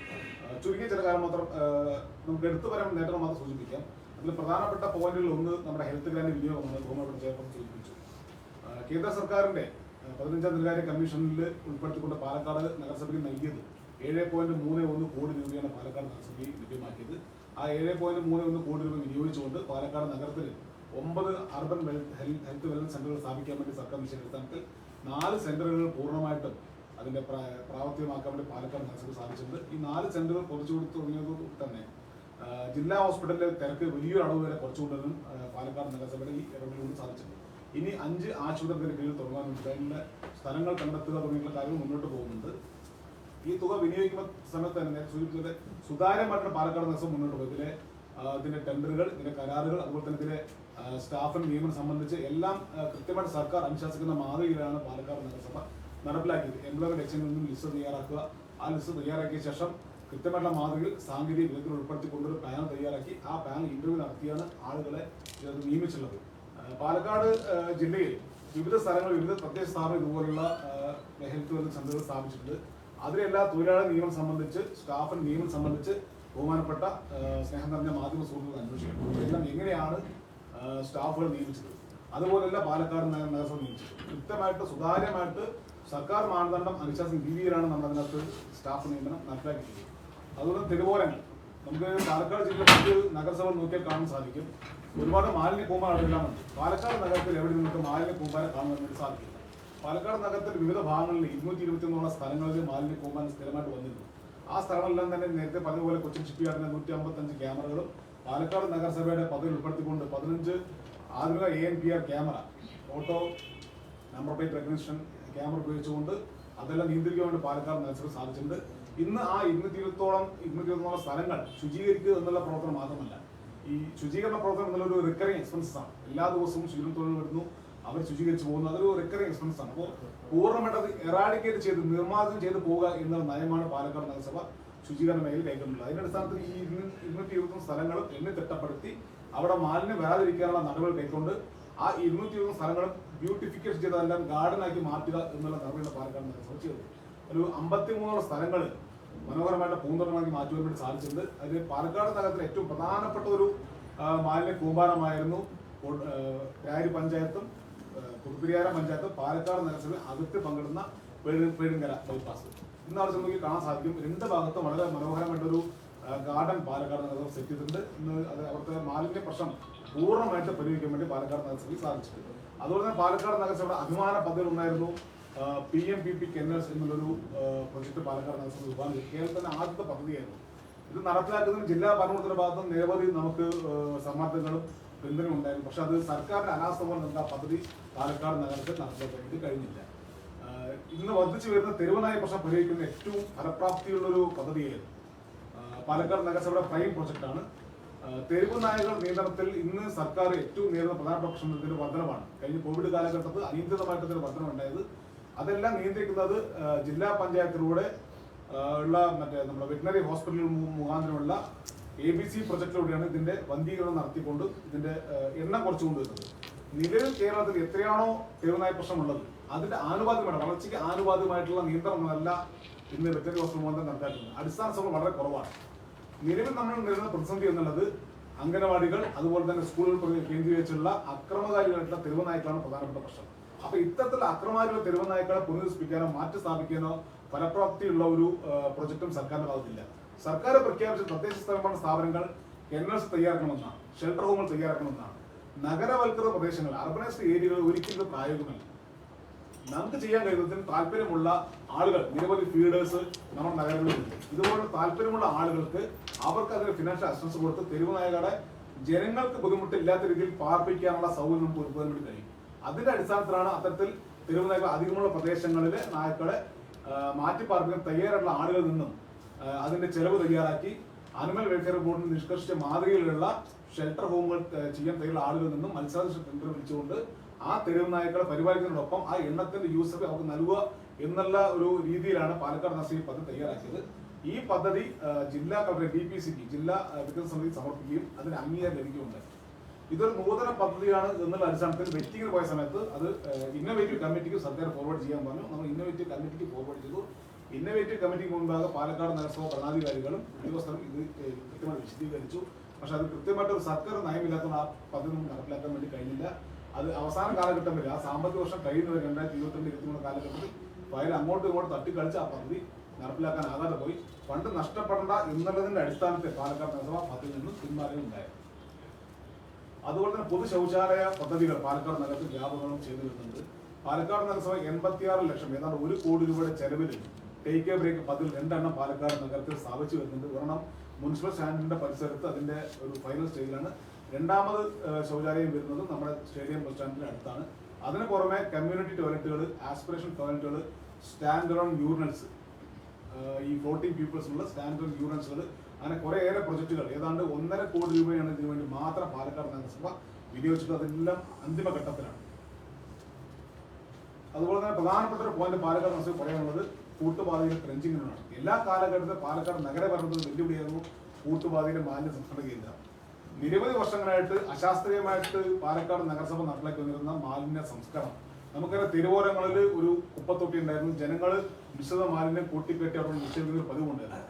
അന്നത്തെ ഭരണസമിതികളും അതൊന്നും കൃത്യമായിട്ട് പരിപാലിക്കാതെ ആ കൂട്ടിക്കെട്ടി വലിച്ച മാലിന്യം അതേപോലെ തന്നെ എടുത്തുകൊണ്ട് ട്രെഞ്ചിങ് നടന്നുകൊണ്ട് തള്ളിയുടെ അടിസ്ഥാനത്തിൽ അവിടെ വലിയൊരു മാലിന്യമായി രൂപാന്തരപ്പെട്ടിട്ടുണ്ട്. നമുക്കറിയാം, ബ്രഹ്മപുരം കേരളത്തിന്റെ ആരോഗ്യ സംസ്കരണ മേഖലയെ കൃത്യമായിട്ട് ഡൈവേർട്ട് ചെയ്തുകൊണ്ടൊരു സംഭവമാണ് ബ്രഹ്മപുരം മാലിന്യ പ്ലാന്റ്. അതുപോലെ തന്നെ പാലക്കാട് നഗരസഭ ഈ ട്രെഞ്ചിങ് ഗ്രൗണ്ട് എന്നും നഗരസഭ തലവേദന. കൃത്യമായിട്ട് ഇടവേളകളിൽ എല്ലാ വർഷവും വേനൽക്കാലത്ത് തീപിടിക്കുകയും അതിനൊരു സമരം ഉണ്ടാവുകയും 2018 കാലഘട്ടത്തിൽ അന്നത്തെ തദ്ദേശ സ്വയംഭരണ വകുപ്പ് മന്ത്രി AC മൊയ്തീൻ വരെ ഇടപെടേണ്ട സാഹചര്യങ്ങൾ ഇവിടെ ഉണ്ടായിട്ടുണ്ടായിരുന്നു.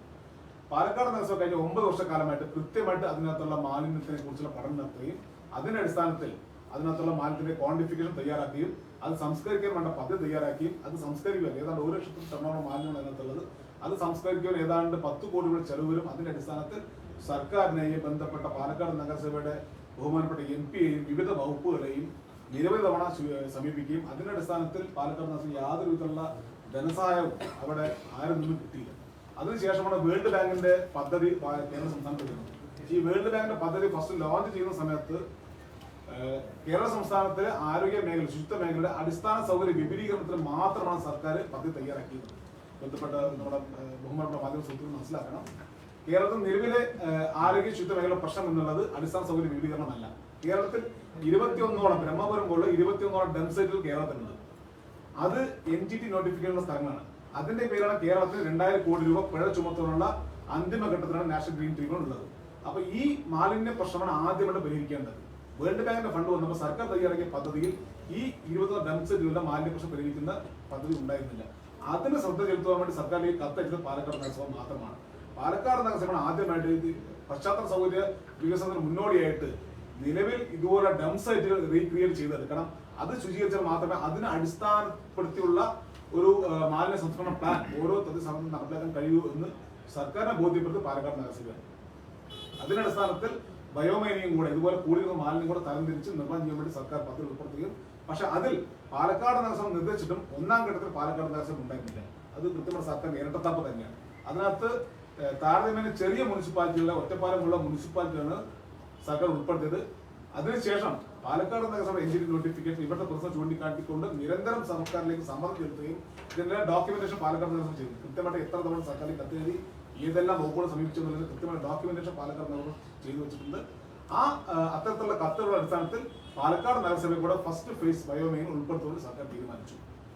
അതിന്റെ അടിസ്ഥാനത്തിൽ തുടർ പ്രവർത്തനങ്ങൾ, സാങ്കേതിക പഠനങ്ങൾ എല്ലാം പാലക്കാട് നഗരസഭ മുന്നോട്ട് നീക്കുകയും 2ാം ഘട്ടത്തിൽ മാത്രം ബയോമൈൻ നടത്തുവാൻ നിശ്ചയിച്ചിട്ടുള്ള പാലക്കാട് നഗരസഭയുടെ ഇടപെടലുകൊണ്ട് ബയോമൈനിങ്ങിൽ ഫസ്റ്റ് ഫേസിൽ ഉൾപ്പെടുത്തുകയും ഫസ്റ്റ് ഫേസ് ഉൾപ്പെട്ട നഗരസഭകളിൽ പൈലറ്റ് പ്രൊജക്ട് പാലക്കാട് നഗരസഭയുടെ ബയോമൈനിങ് പ്രൊജക്ട് കൊണ്ടുവരാൻ വേണ്ടി സാധിച്ചു. ഇന്ന് ആ ബയോമൈനിങ് അന്തിമഘട്ടത്തിലാണ്. ഇവിടെയും സർക്കാരിന്റെ പിടിപ്പുകൾ ഇടയ്ക്കിടയ്ക്ക് വരുന്നുണ്ട്. ഇത്തരത്തിലുള്ള ബയോമൈൻ സർക്കാരിന്റെ അഭിമാന പ്രൊജക്ടാണ്. സർക്കാർ ഭീമമായിട്ടുള്ള 2000 കോടി പിഴ ചുമത്താൻ നിലനിർത്തിയിട്ടുള്ള കേസ് സർക്കാർ വേണ്ട രീതിയിലുള്ള കൈകാര്യം ചെയ്തു. കാരണം ഇതിൽ ചെറിയ ചെറിയ സാങ്കേതിക പ്രശ്നത്തിന് അടിസ്ഥാനം നിർത്തിക്കൊണ്ട് ഇത് ഡ്രാഗ് ചെയ്യുന്ന സമീപനമാണ് സംസ്ഥാന സർക്കാർ സ്വീകരിക്കുന്നത്. ഉദാഹരണത്തിന് ഈ ബയോമൈനിങ് നടപ്പിലാക്കണമെന്നുണ്ടെങ്കിൽ CTEയുടെ 300 m³ കൂടുതൽ വരുന്ന ഏതൊരു കുന്നോ കുഴിയോ നികത്തണമെങ്കിൽ CTE കണക്ടൻസ് ആവശ്യമാണ്. ഇതാണ് ഇന്ത്യൻ വിഭാഗം പറയുന്നത്. അതൊരു നോംസ് ആണ്, സർക്കാരിന്റെ മാനദണ്ഡമാണ്. സർക്കാർ മാറ്റാവുന്നുള്ളൂ. സർക്കാരിന്റെ അഭിമാനമുള്ള പദ്ധതിയായിട്ട് പോലും ഇത്തരത്തിലുള്ള മാലിന്യ സംസ്കരണ പദ്ധതി പോലും ഇത്തരത്തിൽ ചെറിയ ചെറിയ പ്രശ്നങ്ങൾ തിരികൊണ്ട് ഇന്ന് നമ്മുടെ പ്രൊജക്ട് ബയോമൈനിങ് 3 മാസം വൈകിയിരിക്കുകയാണ്. മഴ കഴിഞ്ഞുള്ള സ്റ്റാർട്ട് ചെയ്യേണ്ട ബയോമൈനിങ് നമുക്ക് ഇതുവരെ സാങ്കേതികമായിട്ട് ആരംഭിക്കാൻ കഴിഞ്ഞിട്ടില്ല. നമുക്ക് ഇലക്ഷൻ പോയിന്റ് ഔദ്യോഗിക ഉദ്ഘാടനം നടത്താൻ വേണ്ടി സാധിച്ചെങ്കിലും സാങ്കേതികമായിട്ട് അതിന്റെ പ്രവർത്തനം ആ മാലിന്യം തമ്മിൽ പ്രവർത്തനം നമുക്ക് നിലവിൽ ഇത്തരത്തിൽ ചെറിയ ചെറിയ ലൂപ്പ് ഹോൾസ് കൊണ്ട് നമുക്ക് നടത്തുവാൻ വേണ്ടി കഴിയുന്നതെല്ലാം സർക്കാരിന്റെ ഭാഗത്ത് കൃത്യമായിട്ട് ഇടപെടലുകൾ വകുപ്പിന്റെ ഭാഗത്ത് പ്രത്യേകിച്ച് വകുപ്പിന്റെ ഭാഗത്ത് വലിയ വീഴ്ച ഈ കാലത്തുണ്ടായിട്ടുണ്ട്. ഇത്തരത്തെ 2000 കോടി പിഴ ചുമത്തിൽ നിന്നുള്ള ഒരു ഭീകരാവസ്ഥ നിൽക്കുമ്പോഴും ഈ മേഖലയിൽ ഡംപ് സൈറ്റുകൾ റെഗുലേറ്റ് ചെയ്യുന്ന മേഖലയിൽ സർക്കാർ ശ്രദ്ധ കൃത്യമായിട്ട് ഉണ്ടാവുന്നില്ല എന്നത് കേരളമായിട്ട് വിഷയമാണ്. അതുപോലെ തന്നെ പാലക്കാട് നഗരത്തിലെ യൂസർ ഫീ വിഷയം നിലവിൽ ഇടതുവർഷം വലതുവർഷം അത് ഒരുമിച്ച് ഉയർത്തി കാണിക്കുന്നുണ്ട്. ബഹുമാനപ്പെട്ട മന്ത്രി ഇറക്കിയ ഓർഡൻസ് നിന്ന് പുറകോട്ട് പോവുകയാണ്. വിവിധ ഉത്തരവ് സർക്കാർ തന്നെ പറയുന്നുണ്ട്. ഹരിതകർമ്മസേനക്കാരുടെ രൂപീകരണ ഉത്തരവ് പറയുന്നത് എല്ലാ മാസവും ഒരു തവണ വീടുകളിലും വ്യാപാര സ്ഥാപനങ്ങളിൽ നിന്നും മാലിന്യം ശേഖരിക്കണമെന്നാണ് അതിനകത്ത് ഉത്തരവ് വെബ്സൈറ്റ്. അടുത്ത കാലത്ത് മന്ത്രി തന്നെ ഒരു പ്രസ് മീറ്റിൽ പറഞ്ഞിരുന്നു, നഗരങ്ങളിൽ എല്ലാ ദിവസവും യൂസഫ് കളക്ട് ചെയ്യുന്ന സമീപനം ഉണ്ടാകണം. അതിനനുസരിച്ച് തദ്ദേശ സ്വയംഭരണ സ്ഥാപനങ്ങൾ ഹരിതകർമ്മസേന പ്രവർത്തകർ എണ്ണം കൂട്ടണമെന്ന് മന്ത്രി തന്നെ പറഞ്ഞിരുന്നു. കേരളത്തിൽ 234 ഹരിതകർമ്മസേന തൊഴിലാളികളാണ് പാലക്കാട് നഗരസഭയ്ക്ക് സ്വന്തമായിട്ടുള്ളത്. നിങ്ങൾക്ക് അന്വേഷിച്ചാൽ അറിയാൻ വേണ്ടി സാധിക്കും, കേരളത്തിൽ ഓരോ നഗരസഭയിലും ഇത്രയും ഹരിതകർമ്മസേന തൊഴിലാളികളില്ല. തൊട്ടടുത്ത ചിറ്റൂരോ മണ്ണാർക്കാടോ ചെറുപ്പശ്ശേരി മുനിസിപ്പാലിറ്റിയോ ഓരോ വാർഡിന് ഓരോ ഹരിതകർമ്മസേന തൊഴിലാളി മാത്രമേ. പാലക്കാട് നഗരസഭയിൽ ഇന്ന് നമ്മൾ ഈ പ്രസ് മീറ്റ് നടത്തുന്ന ഈ വാർഡിലേക്ക് മാത്രമായിട്ട് 40 വാർഡിലേക്ക് മാത്രമായിട്ട് 10 ഹരിതകർമ്മസേന സ്ത്രീ തൊഴിലാളികളാണ് വേസ്റ്റ് റിമൂവ് ചെയ്യുന്നത്. അപ്പൊ അതിന്റെ അടിസ്ഥാനത്തിൽ 10 റിമൂവ് ചെയ്യുന്നതനുസരിച്ച് അവർക്ക് ഇൻകം വരണം. സർക്കാർ ഉത്തരവ് പറയുന്നത് അവർക്ക് വേസ്റ്റ് കളക്ട് ചെയ്യാൻ ഇറങ്ങുന്ന ദിവസം പ്രതിദിനം 750 രൂപയിൽ കുറയാത്ത വരുമാനം ഉറപ്പിക്കാൻ തദ്ദേശ സ്വയംഭരണ സ്ഥാപനം നടപടി എടുക്കണമെന്നാണ് പറയുന്നത്. അത്തരത്തിൽ മറ്റ് നഗരസഭകളിൽ മാസത്തിൽ ഒരു തവണ മാലിന്യം ശേഖരിക്കുമ്പോൾ പാലക്കാട് നഗരസഭയിൽ എല്ലാ ആഴ്ചകളിലും വ്യാപാര സ്ഥാപനം മാലിന്യം ശേഖരിക്കുന്നു. ബാക്കി നഗരസഭകളിൽ അവരുടെ യൂസർ ഫീ എന്നുള്ളത് 100 രൂപയാണ്. പാലക്കാട് നഗരസഭയിൽ 2014-15 ബഹുമാനപ്പെട്ട ചെയർപേഴ്സൺ പറഞ്ഞതുപോലെ വ്യാപാര സ്ഥാപനങ്ങൾക്കുള്ള യൂസർ ഫീ എന്നുള്ളത് 300 രൂപയാണ്.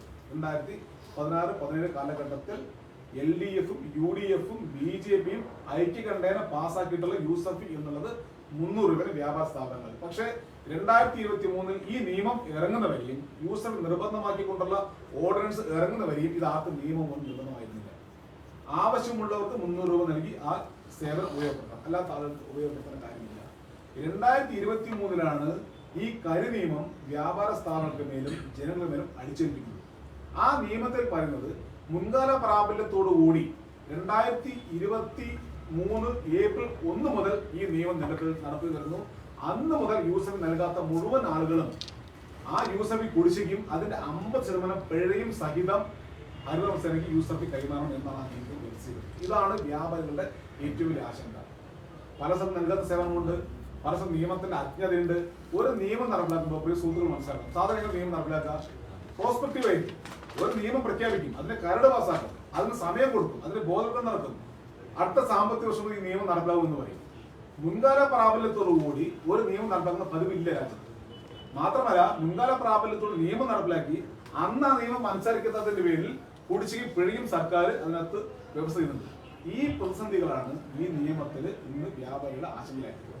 പാലക്കാട് നഗരസഭ പറയുന്നത് സർക്കാർ ഈ നിയമം പിൻവലിക്കണം, യൂസർ ഫീ നിയമം മൂലം നിർബന്ധമാക്കണം, യൂസർ ഫീ സേവനം ആവശ്യമുള്ളത് ഉപയോഗിക്കുന്ന തരത്തിലേക്ക് ഈ നിയമത്തെ മാറ്റി എഴുതണം, യൂസർ ഫീ സ്ലാബ് നിശ്ചയിക്കാൻ അധികാരം തദ്ദേശ സ്ഥാപനം നൽകണം. ഇന്നും സർക്കാരിലേക്ക് അയക്കുന്ന റിപ്പോർട്ടുകളിൽ ഒരു യൂസർ ഫീ സ്ലാബ് മാത്രമേ കൊടുക്കാൻ സാധിക്കുള്ളൂ. 300 ആണെങ്കിൽ 300, 100 ആണെങ്കിൽ 100. സർക്കാർ ഉത്തരവ് പറയുന്നത് വ്യത്യസ്തമായുള്ള യൂസർ ഫീ സ്ലാബ് തദ്ദേശ സ്ഥാപനം നിശ്ചയിക്കാം. അങ്ങനെ പറയുമ്പോൾ സർക്കാർ കൊടുക്കുന്ന റിപ്പോർട്ടുകളിൽ വ്യത്യസ്തമായ യൂസർ ഫീ കാണിച്ചുള്ള റിപ്പോർട്ട് നൽകുവാൻ വേണ്ടി നമുക്ക് സാധിക്കാത്ത ഒരു സാഹചര്യമാണ് കേരളത്തിൽ നമുക്കുള്ളത്. ചെയർമാൻ, ഈ നഗരസഭയുടെ കെട്ടിടത്തിന്റെ പണി എപ്പോൾ കഴിയും? ഞാനൊന്ന് അവസാനിപ്പിച്ചിട്ട് ഈ ഒരു വിഷയം ഇതിൽ പ്രധാനപ്പെട്ട ഒരു പോയിന്റ് പറയാനുള്ളത് സ്ലോട്ടർ ഹൗസ് ആധുനിക അറവുശാല കേരളത്തിന് മാതൃകയുള്ള ഒരു പദ്ധതിയാണ്. പാലക്കാട് നഗരത്തിൽ സ്ഥിതി ചെയ്യുന്ന അറവുശാല ഏറെ പഴക്കം ചെന്നത് പാലക്കാട് നഗരത്തിൽ മാത്രമല്ല, ഉൽപ്പാദിപ്പിക്കപ്പെടുന്ന അറവ് മാംസത്തിന്റെ വിപണന മേഖലയുടെ 30% മാത്രമാണ് പാലക്കാട് നഗരത്തിൽ വിനിയോഗിക്കുന്നത്. ബാക്കി 70% പാലക്കാട് നഗരത്തിന് പുറത്തുള്ള തദ്ദേശ സ്ഥാപനങ്ങൾക്കാണ് ഈ ഇതിന്റെ പ്രൊഡക്റ്റ് പോകുന്നത്, മീറ്റ് പ്രൊഡക്റ്റ് പോകുന്നത്. വളരെ ചെറിയൊരു അളവ് മാത്രം പാലക്കാട് നഗരത്തിനകത്ത് വിപണനം ചെയ്തു. ഈ അറവുശാല പരിപാലിക്കുന്നതിന് പാലക്കാട് നഗരസഭയ്ക്ക് പ്രതിവർഷം ചെലവ് വരുന്നത് 25 ലക്ഷം രൂപയാണ്. അതിന്റെ ഇലക്ട്രിസിറ്റി ബില്ല്, അതിന്റെ ക്ലീനിങ്, അതിന്റെ 24/7 സെക്യൂരിറ്റി പോലുള്ള അതിന്റെ സ്ലോട്ടർ ഫീസ് റിമൂവൽ തുടങ്ങിയിട്ടുള്ള വിവിധ മേഖലകളിൽ പാലക്കാട് നഗരസഭ ചെലവ് വരുന്നത് ഏതാണ്ട് 25 ലക്ഷം രൂപയാണ്. ഇത് മുഴുവൻ കണക്ക് നഗരസഭയിലുള്ളതാണ്. പക്ഷേ അതിന് അംശാദായം ലഭിക്കുന്നുണ്ട്. അത് നമ്മൾ കുത്തകയായിട്ട് കൊടുത്തിട്ട് വാർഷികമായിരുന്നു അതിന് ലഭിക്കുന്ന തുക എന്നുള്ളത് 10 ലക്ഷം. എല്ലാ വർഷവും 10 ലക്ഷം ലഭിക്കുന്നത്. 15 ലക്ഷം നഷ്ടത്തിലാണ് പാലക്കാട് നഗരസഭ അറവുശാല നടത്തിക്കൊണ്ടുവന്നത്. ഈ അറവുശാലയ്ക്കാണ് ചെയർപേഴ്സൺ നേരത്തെ സൂചിപ്പിച്ചത് 2020 കിഫ്ബി പ്രൊജക്ട് ഉൾപ്പെടുത്തിക്കൊണ്ട് 11.29 കോടി രൂപയ്ക്ക് ആദ്യം അറവുശാല നിർമ്മിക്കേണ്ട സർക്കാർ പദ്ധതി. സർക്കാർ അനുഭവം ഏസ് തന്നു, അതിനൊരു സാങ്ഷൻ കിട്ടി, അതിനടുത്ത് DPR തയ്യാറാക്കി, DPR സർക്കാരിലേക്ക് അയച്ചു കൊടുത്തു. നിർമ്മാണ പ്രവർത്തനം തുടങ്ങുന്ന ഭാഗമായിട്ട് അതിന്റെ NOC വേണം. ആ ഭൂമിയുടെ ഉടമസ്ഥാവകാശം റവന്യൂയിലേക്കാണ്. അതിന്റെ പൊസിഷൻ കിടക്കുന്നത് റവന്യൂ ലാൻഡായിട്ടാണ്. അതൊരു ക്ലിനിക്കൽ മിസ്റ്റേക്ക് തന്നെയാണ്. ഇതുപോലെ ഒരുപാട് ഭൂമികൾ സർക്കാർ ഭൂമിയിൽ രേഖപ്പെടുത്തിയിട്ടുണ്ടാവും. അത് ചിലപ്പോൾ പ്രാദേശിക സർക്കാരിന് സർക്കാർ ഭൂമി രേഖപ്പെടുത്താറുണ്ട്. ചില പ്രാദേശിക സർക്കാരിന്റെ ഭൂമികൾ ചെയർപേഴ്സൺ എന്നോ മുനിസിപ്പൽ സെക്രട്ടറി എന്നോ രേഖപ്പെടുത്തുന്നുണ്ടാവും. ചില പ്രാദേശിക സർക്കാരിന്റെ ഭൂമിയിൽ സർക്കാർ ഭൂമി എന്ന് മാത്രമേ രേഖപ്പെടുത്തിയിട്ടുണ്ടാവുള്ളൂ. നമുക്കറിയാം നമ്മുടെ സർവേ അപാകതകൾ നമ്മുടെ സംസ്ഥാനത്ത് നിരവധിയുണ്ട്, ഒരുപാട് പ്രശ്നമുണ്ട്. അപ്പൊ റവന്യൂ രേഖപ്പെടുത്തിയ അടിസ്ഥാനത്തിൽ 100 വർഷങ്ങളുടെ പാലക്കാട് നഗരസഭ കൈവശം വെച്ച് വരുന്ന സ്ലോട്ടർ ഹൗസാണ്. അതിനകത്ത് ഇലക്ട്രിസിറ്റി നഗരസഭ സെക്രട്ടറി പേർക്കാണ്, അതിനകത്ത് വാട്ടർ കണക്ഷൻ സെക്രട്ടറി പേർക്കാണ്, അതിന്റെ കൈവശം സെക്രട്ടറി പേർക്കാണ്. 12 കൊല്ലം കുടിയുടെ അവകാശം വരെ ഉള്ള ഈ നാട്ടിൽ 100 കൊല്ലക്കാലത്തോളം കൈവശം വെച്ചുള്ള സ്ലോട്ടർ ഹൗസ് പുനർനിർമ്മിക്കാൻ, ജനങ്ങൾക്ക് വേണ്ടി പുനർനിർമ്മിക്കാൻ റവന്യൂ വകുപ്പിന്റെ NOC വേണമെന്നാണ്. കാരണം മുനിസിപ്പാലിറ്റി സർക്കാരാണ്, റവന്യൂ വകുപ്പ് സർക്കാരാണ്. ഇത് ഇംപ്ലിമെന്റ് ചെയ്യുന്നത് കിഫ്ബി, അതും സർക്കാരാണ്. ഇത് 3 സർക്കാർ ഏജൻസിയാണ്. എന്നിട്ടും ഒരു സർക്കാരിന്റെ ഏജൻസി ഇംപ്ലിമെന്റ് മറ്റൊരു നിർമ്മാണ പ്രവൃത്തിക്ക് മറ്റൊരു സർക്കാർ വകുപ്പിൽ നിന്നും NOC വേണമെന്നാണ് കിഫ്ബി ആവശ്യപ്പെടുന്നത്. അതിന്റെ ആവശ്യമേ ഇല്ല. പാലക്കാട് നഗരസഭ ആവശ്യപ്പെടുന്നത് ഇത് ജില്ലാ പഞ്ചായത്ത് ഏറ്റവും നടത്തിയാലും ശരി, സർക്കാർ ഏറ്റവും നടത്തിയാലും ശരി, പാലക്കാട് നൽകിയ ഫണ്ട് കൈമാറുന്നില്ല. ഫണ്ട് ഇൻവെസ്റ്റ് ചെയ്യുന്നത് കിഫ്ബി ആ പ്രോപ്പർട്ടി കത്തിലെ ബിൽഡിംഗ് മാത്രമാണ്. നഗരസഭയുടെ പ്രോപ്പർട്ടി കത്തിൽ ഇൻവെസ്റ്റ് ചെയ്യുന്നത് റവന്യൂ ലാൻഡ് ആണെങ്കിൽ റവന്യൂ ലാൻഡ് നിൽക്കുന്ന കെട്ടിടത്താണ് ഈ ഫണ്ട് ഇൻവെസ്റ്റ് ചെയ്യുന്നത്. ഈ NOCക്ക് 2020 ചോദിച്ച NOC നഗരസഭ കത്തയച്ചു, റവന്യൂ വകുപ്പിന് സർക്കാരും കത്തയച്ചു. അതിന് വളരെ വിചിത്രമായിട്ടുള്ള മറുപടി റവന്യൂ വകുപ്പിന് കിട്ടിയത്. മുനിസിപ്പാലിറ്റി ആയതുകൊണ്ട് NOC തരാൻ കഴിയില്ല, നഗരസഭ വേണ്ടി ലീസിന് ഏറ്റെടുക്കാം അല്ലെങ്കിൽ പർച്ചേസ് ചെയ്യാം. അപ്പൊ നഗരസഭ സ്വാഭാവികമായിട്ട് ഭൂമി ജനങ്ങൾക്ക് വേണ്ടി ഏറ്റെടുക്കാൻ തയ്യാറാവും. നഗരസഭ കത്തയച്ചു, വില നിശ്ചയിച്ചുകൊണ്ട് കത്തയച്ചു. അവർ പറഞ്ഞത് അതിന്റെ മാർക്കറ്റ് വാല്യൂ, അതിന്റെ ഫെയർ വാല്യൂ ഇൻറ്റു 3 അങ്ങനെ കമ്പോള വിലയ്ക്ക് മാത്രമേ മുനിസിപ്പാലിറ്റി പർച്ചേസ് ചെയ്യാൻ കഴിയൂ. ഇതൊരു മുനിസിപ്പാലിറ്റിയാണ്. മുനിസിപ്പാലിറ്റി റവന്യൂ ഭൂമി വാങ്ങണമെന്നുണ്ടെങ്കിൽ സർക്കാർ ഫെയർ വാല്യൂ വാങ്ങിക്കാം, മാർക്കറ്റ് വില കണക്കാക്കണമെന്ന് പറഞ്ഞത് ഏത് രീതിയിൽ നമുക്ക് മനസ്സിലാവുന്നില്ല. അത് നമുക്ക് സാധിക്കുന്ന അറിയിച്ച സമയത്ത് ലീസ് എടുക്കാൻ വേണ്ടി പറഞ്ഞു. ലീസും ഇതിന്റെ ഒരു സർട്ടൻ പെർസെന്റേജാണ് ലീസായിട്ട് വരുന്നത്. 1 കോടി രൂപയാണ് അന്ന് ലീസ് തുക ചുമത്തിയിട്ട് റവന്യൂ മുനിസിപ്പൽ നൽകിയത്. ഇത് നടപ്പിലാക്കിയാൽ നഗരസഭ വരുന്ന വരുമാനം ഞാൻ ഈ പറഞ്ഞ 10 ലക്ഷം. റവന്യൂ വകുപ്പ് പറയുന്നത് അത് ലീസ് എടുക്കണം, പ്രതിവർഷം 1 കോടി രൂപ റവന്യൂ വകുപ്പ് നൽകണം എന്നാണ് പറ്റും. നഗരസഭ കത്തയച്ചു, നമുക്കിത് നടത്തി പ്രാപ്തിക്കാൻ സാധിക്കില്ല, കത്തയച്ചു. ഈ കത്ത് സർക്കാരിലേക്ക് പോയി. ഇന്നും ഇപ്പൊ ചെയർപേഴ്സൺ പറഞ്ഞതുപോലെ നടത്തിത്തരാം എന്ന് പറഞ്ഞുകൊണ്ട് വകുപ്പ് മന്ത്രി 2020 മുതൽ പാലക്കാട് നഗരസഭ നടത്തി തന്നുകൊണ്ടിരിക്കുകയാണ്. പക്ഷെ നടത്താൻ മാത്രമേ ബാക്കിയുള്ളൂ. കണ്ടു കഴിഞ്ഞാൽ വകുപ്പ് മന്ത്രിയെ പരിപാടി കണ്ടു കഴിഞ്ഞാൽ മുമ്പിൽ തൊഴുന്ന വകുപ്പ് മന്ത്രി ഒന്നേ പറയുള്ളൂ, ഓർമ്മയുണ്ട് ശരിയാക്കാം. കാരണം ഞങ്ങളെ കാണുന്ന സ്ലോട്ട് ഹൗസിനെ കാണുന്ന പോലെ നമ്മൾ മന്ത്രി ഓർമ്മയുണ്ട് ശരിയാക്കി തരാം. ആദ്യം അദ്ദേഹം പറഞ്ഞു ഈ നമ്മുടെ ലോക്സഭ ഇലക്ഷനുകൾ ശരിയാക്കി തരാമാണ്. അത് കഴിഞ്ഞ ഉടനെ പറഞ്ഞു നമ്മുടെ തദ്ദേശ അദാലത്ത് അത് കഴിഞ്ഞ് ചെയ്തു തരാമാണ്. ഇപ്പൊ തദ്ദേശ അദാലത്ത് കഴിഞ്ഞ് ബൈ ഇലക്ഷൻ, ഇനി പോകുന്ന തദ്ദേശ സ്വയംഭരണ ഇലക്ഷനാണ്. വകുപ്പ് ഇത് നടപ്പിലാക്കാൻ ആഗ്രഹിക്കുന്നില്ല എന്നുള്ളതാണ് യാഥാർത്ഥ്യം. സർക്കാരിന്റെ പൈസ ഇരട്ടത്താപ്പ് പറഞ്ഞ് മുട്ടുന്യായം പറഞ്ഞ് മുടന്തന്യായം പറഞ്ഞ് ആ സ്ഥാനത്തിനെ ഇല്ലാതാക്കാൻ സർക്കാരിന്റെ നടപടി. ഒരു തവണ പൊല്യൂഷൻ കൺട്രോൾ ബോർഡ് നോട്ടിഫിക്കേഷൻ കൊടുത്ത് അത് 6 മാസത്തേക്ക് അത് ലേ ഓഫ് ചെയ്തിട്ടുണ്ട്. അത് ലേ ഓഫ് ചെയ്താൽ സംഭവിക്കുന്നത് പാലക്കാട് നഗരത്തിലും സമീപ പഞ്ചായത്തുകളും ഇല്ലീഗൽ സ്ലോട്ടർ പെരുകും, അനധികൃത അറവുകൾ പെരുകും, ബ്ലഡ് സെയിനുകൾ നഗരത്തിലെ തെരുവുകളിലൂടെ ഒഴുകും. ഇത് ജനങ്ങളുടെ ആരോഗ്യത്തെ ബാധിക്കും. ഇതൊന്നും സർക്കാരിന്റെ ഭാഗമല്ല. പൊല്യൂഷൻ കൺട്രോൾ ഒരൊറ്റ നോട്ടീസ് ക്ലോസ് ചെയ്യാൻ സാധിക്കും. ഈ ഒരു പ്രൊജക്ട് ലൈവ് നിലനിൽക്കുന്നുണ്ട്. ഇപ്പൊ അതിനകത്ത് സ്ലോട്ടർ വേസ്റ്റ് ഉണ്ട്. പാലക്കാട് നഗര ട്രെഞ്ചിങ് ഗ്രൗണ്ടിൽ ബയോമൈനിങ് പ്രൊജക്ട് നടന്നുകൊണ്ടിരിക്കുന്നു. ഈ സ്ലോട്ടർ വേസ്റ്റ് അതിനകത്ത് കൊണ്ടുപോകാൻ സാധിക്കില്ല. ഈ സ്ലോട്ടർ വേസ്റ്റ് റിമൂവ് ചെയ്യാൻ അഡീഷണൽ ഫണ്ട് എടുക്കാൻ സാധിക്കില്ല. കാരണം അവിടെ 11.29 കോടിയുടെ പ്രൊജക്ട് നിലനിൽക്കുകയാണ്. ഒരു പ്രൊജക്ട് നിലനിൽക്കുമ്പോൾ നഗരസഭ പുതിയ പ്രൊജക്ട് ഉണ്ടാക്കി അതിനകത്തൊരു പ്ലാന്റോ മറ്റുകൾ കൊണ്ടുവരാൻ സാധിക്കില്ല. ഇത്തരത്തിലുള്ള പ്രവർത്തനം അവർ തടസ്സപ്പെടുത്തിയിരിക്കുകയാണ്. ബഹുമാനപ്പെട്ട മന്ത്രി KT ജലീൽ വന്നിരുന്നു. വന്ന ജനങ്ങളുടെ മുമ്പിൽ ഈ വിഷയം ചോദ്യമായിട്ട് വന്നു. ജനങ്ങൾ ഈ വിഷയങ്ങൾ അവരുടെ മുമ്പിൽ ഉന്നയിച്ചു. സർക്കാരാണ് NOC തരേണ്ടതെന്ന് പറഞ്ഞു. അദ്ദേഹം മനസ്സിലാക്കി പോയി. ശേഷം അദ്ദേഹത്തിന്റെ വൈകുന്നേരം പുതിയ നടത്തി. പൊതുയോഗത്തിൽ പാലക്കാട് നഗരസഭ കുറ്റപ്പെടുത്തിക്കൊണ്ടാണ് വകുപ്പ് മന്ത്രി കൈയടിയത്. പൊതുയോഗത്തിൽ ഈ വകുപ്പിന്റെ അല്ല കിട്ടിയ ചെയ്ത് പൊതുയോഗത്തിൽ പറഞ്ഞത് നഗരസഭയുടെ ബന്ധപ്പെട്ട വാർഡ് കൗൺസിലർ തീർക്കുകയാണ്. അത് കൃത്യമായിട്ട് ഡോക്യുമെന്റ് അറിയാം. നമ്മൾ ചോദിച്ചിട്ടുള്ള NOC ഇനി ഒരു മറുപടി വന്നു. മറുപടി രസമുള്ള മറുപടിയാണ്. നേരത്തെ പോലെ ഒരു തവണ വന്നത് ലീസ് എമൗണ്ട് ചോദിച്ചുകൊണ്ടാണ് വന്നത്. രണ്ടാമത്തെ കത്ത് ആ ഭൂമി ആവശ്യമുള്ള ഭൂമി അളന്ന് തിട്ടപ്പെടുത്തി ബാക്കി ഭൂമി റവന്യൂ വകുപ്പിന് കൈമാറി തന്നാൽ അനുവാദം തരാം എന്നാണ് അറിയിച്ചത്. ഒരു വിരോധാവസ്ഥ നോക്കൂ. ഒരു ഭൂമിയുടെ ഉടമസ്ഥാവകാശം നമുക്ക് എങ്ങനെ അറിയാം? അതിന്റെ പൊസിഷനാണ്. വില്ലേജ് രേഖ പ്രകാരം പൊസിഷൻ ആരുടെ കൊടുക്കണം? അതാണ് ഉടമസ്ഥാവകാശം. അതിൽ ഉടമസ്ഥാവകാശത്തിൽ റവന്യൂ രേഖ പ്രകാരമാണ് ഇത് പറയുന്നത്.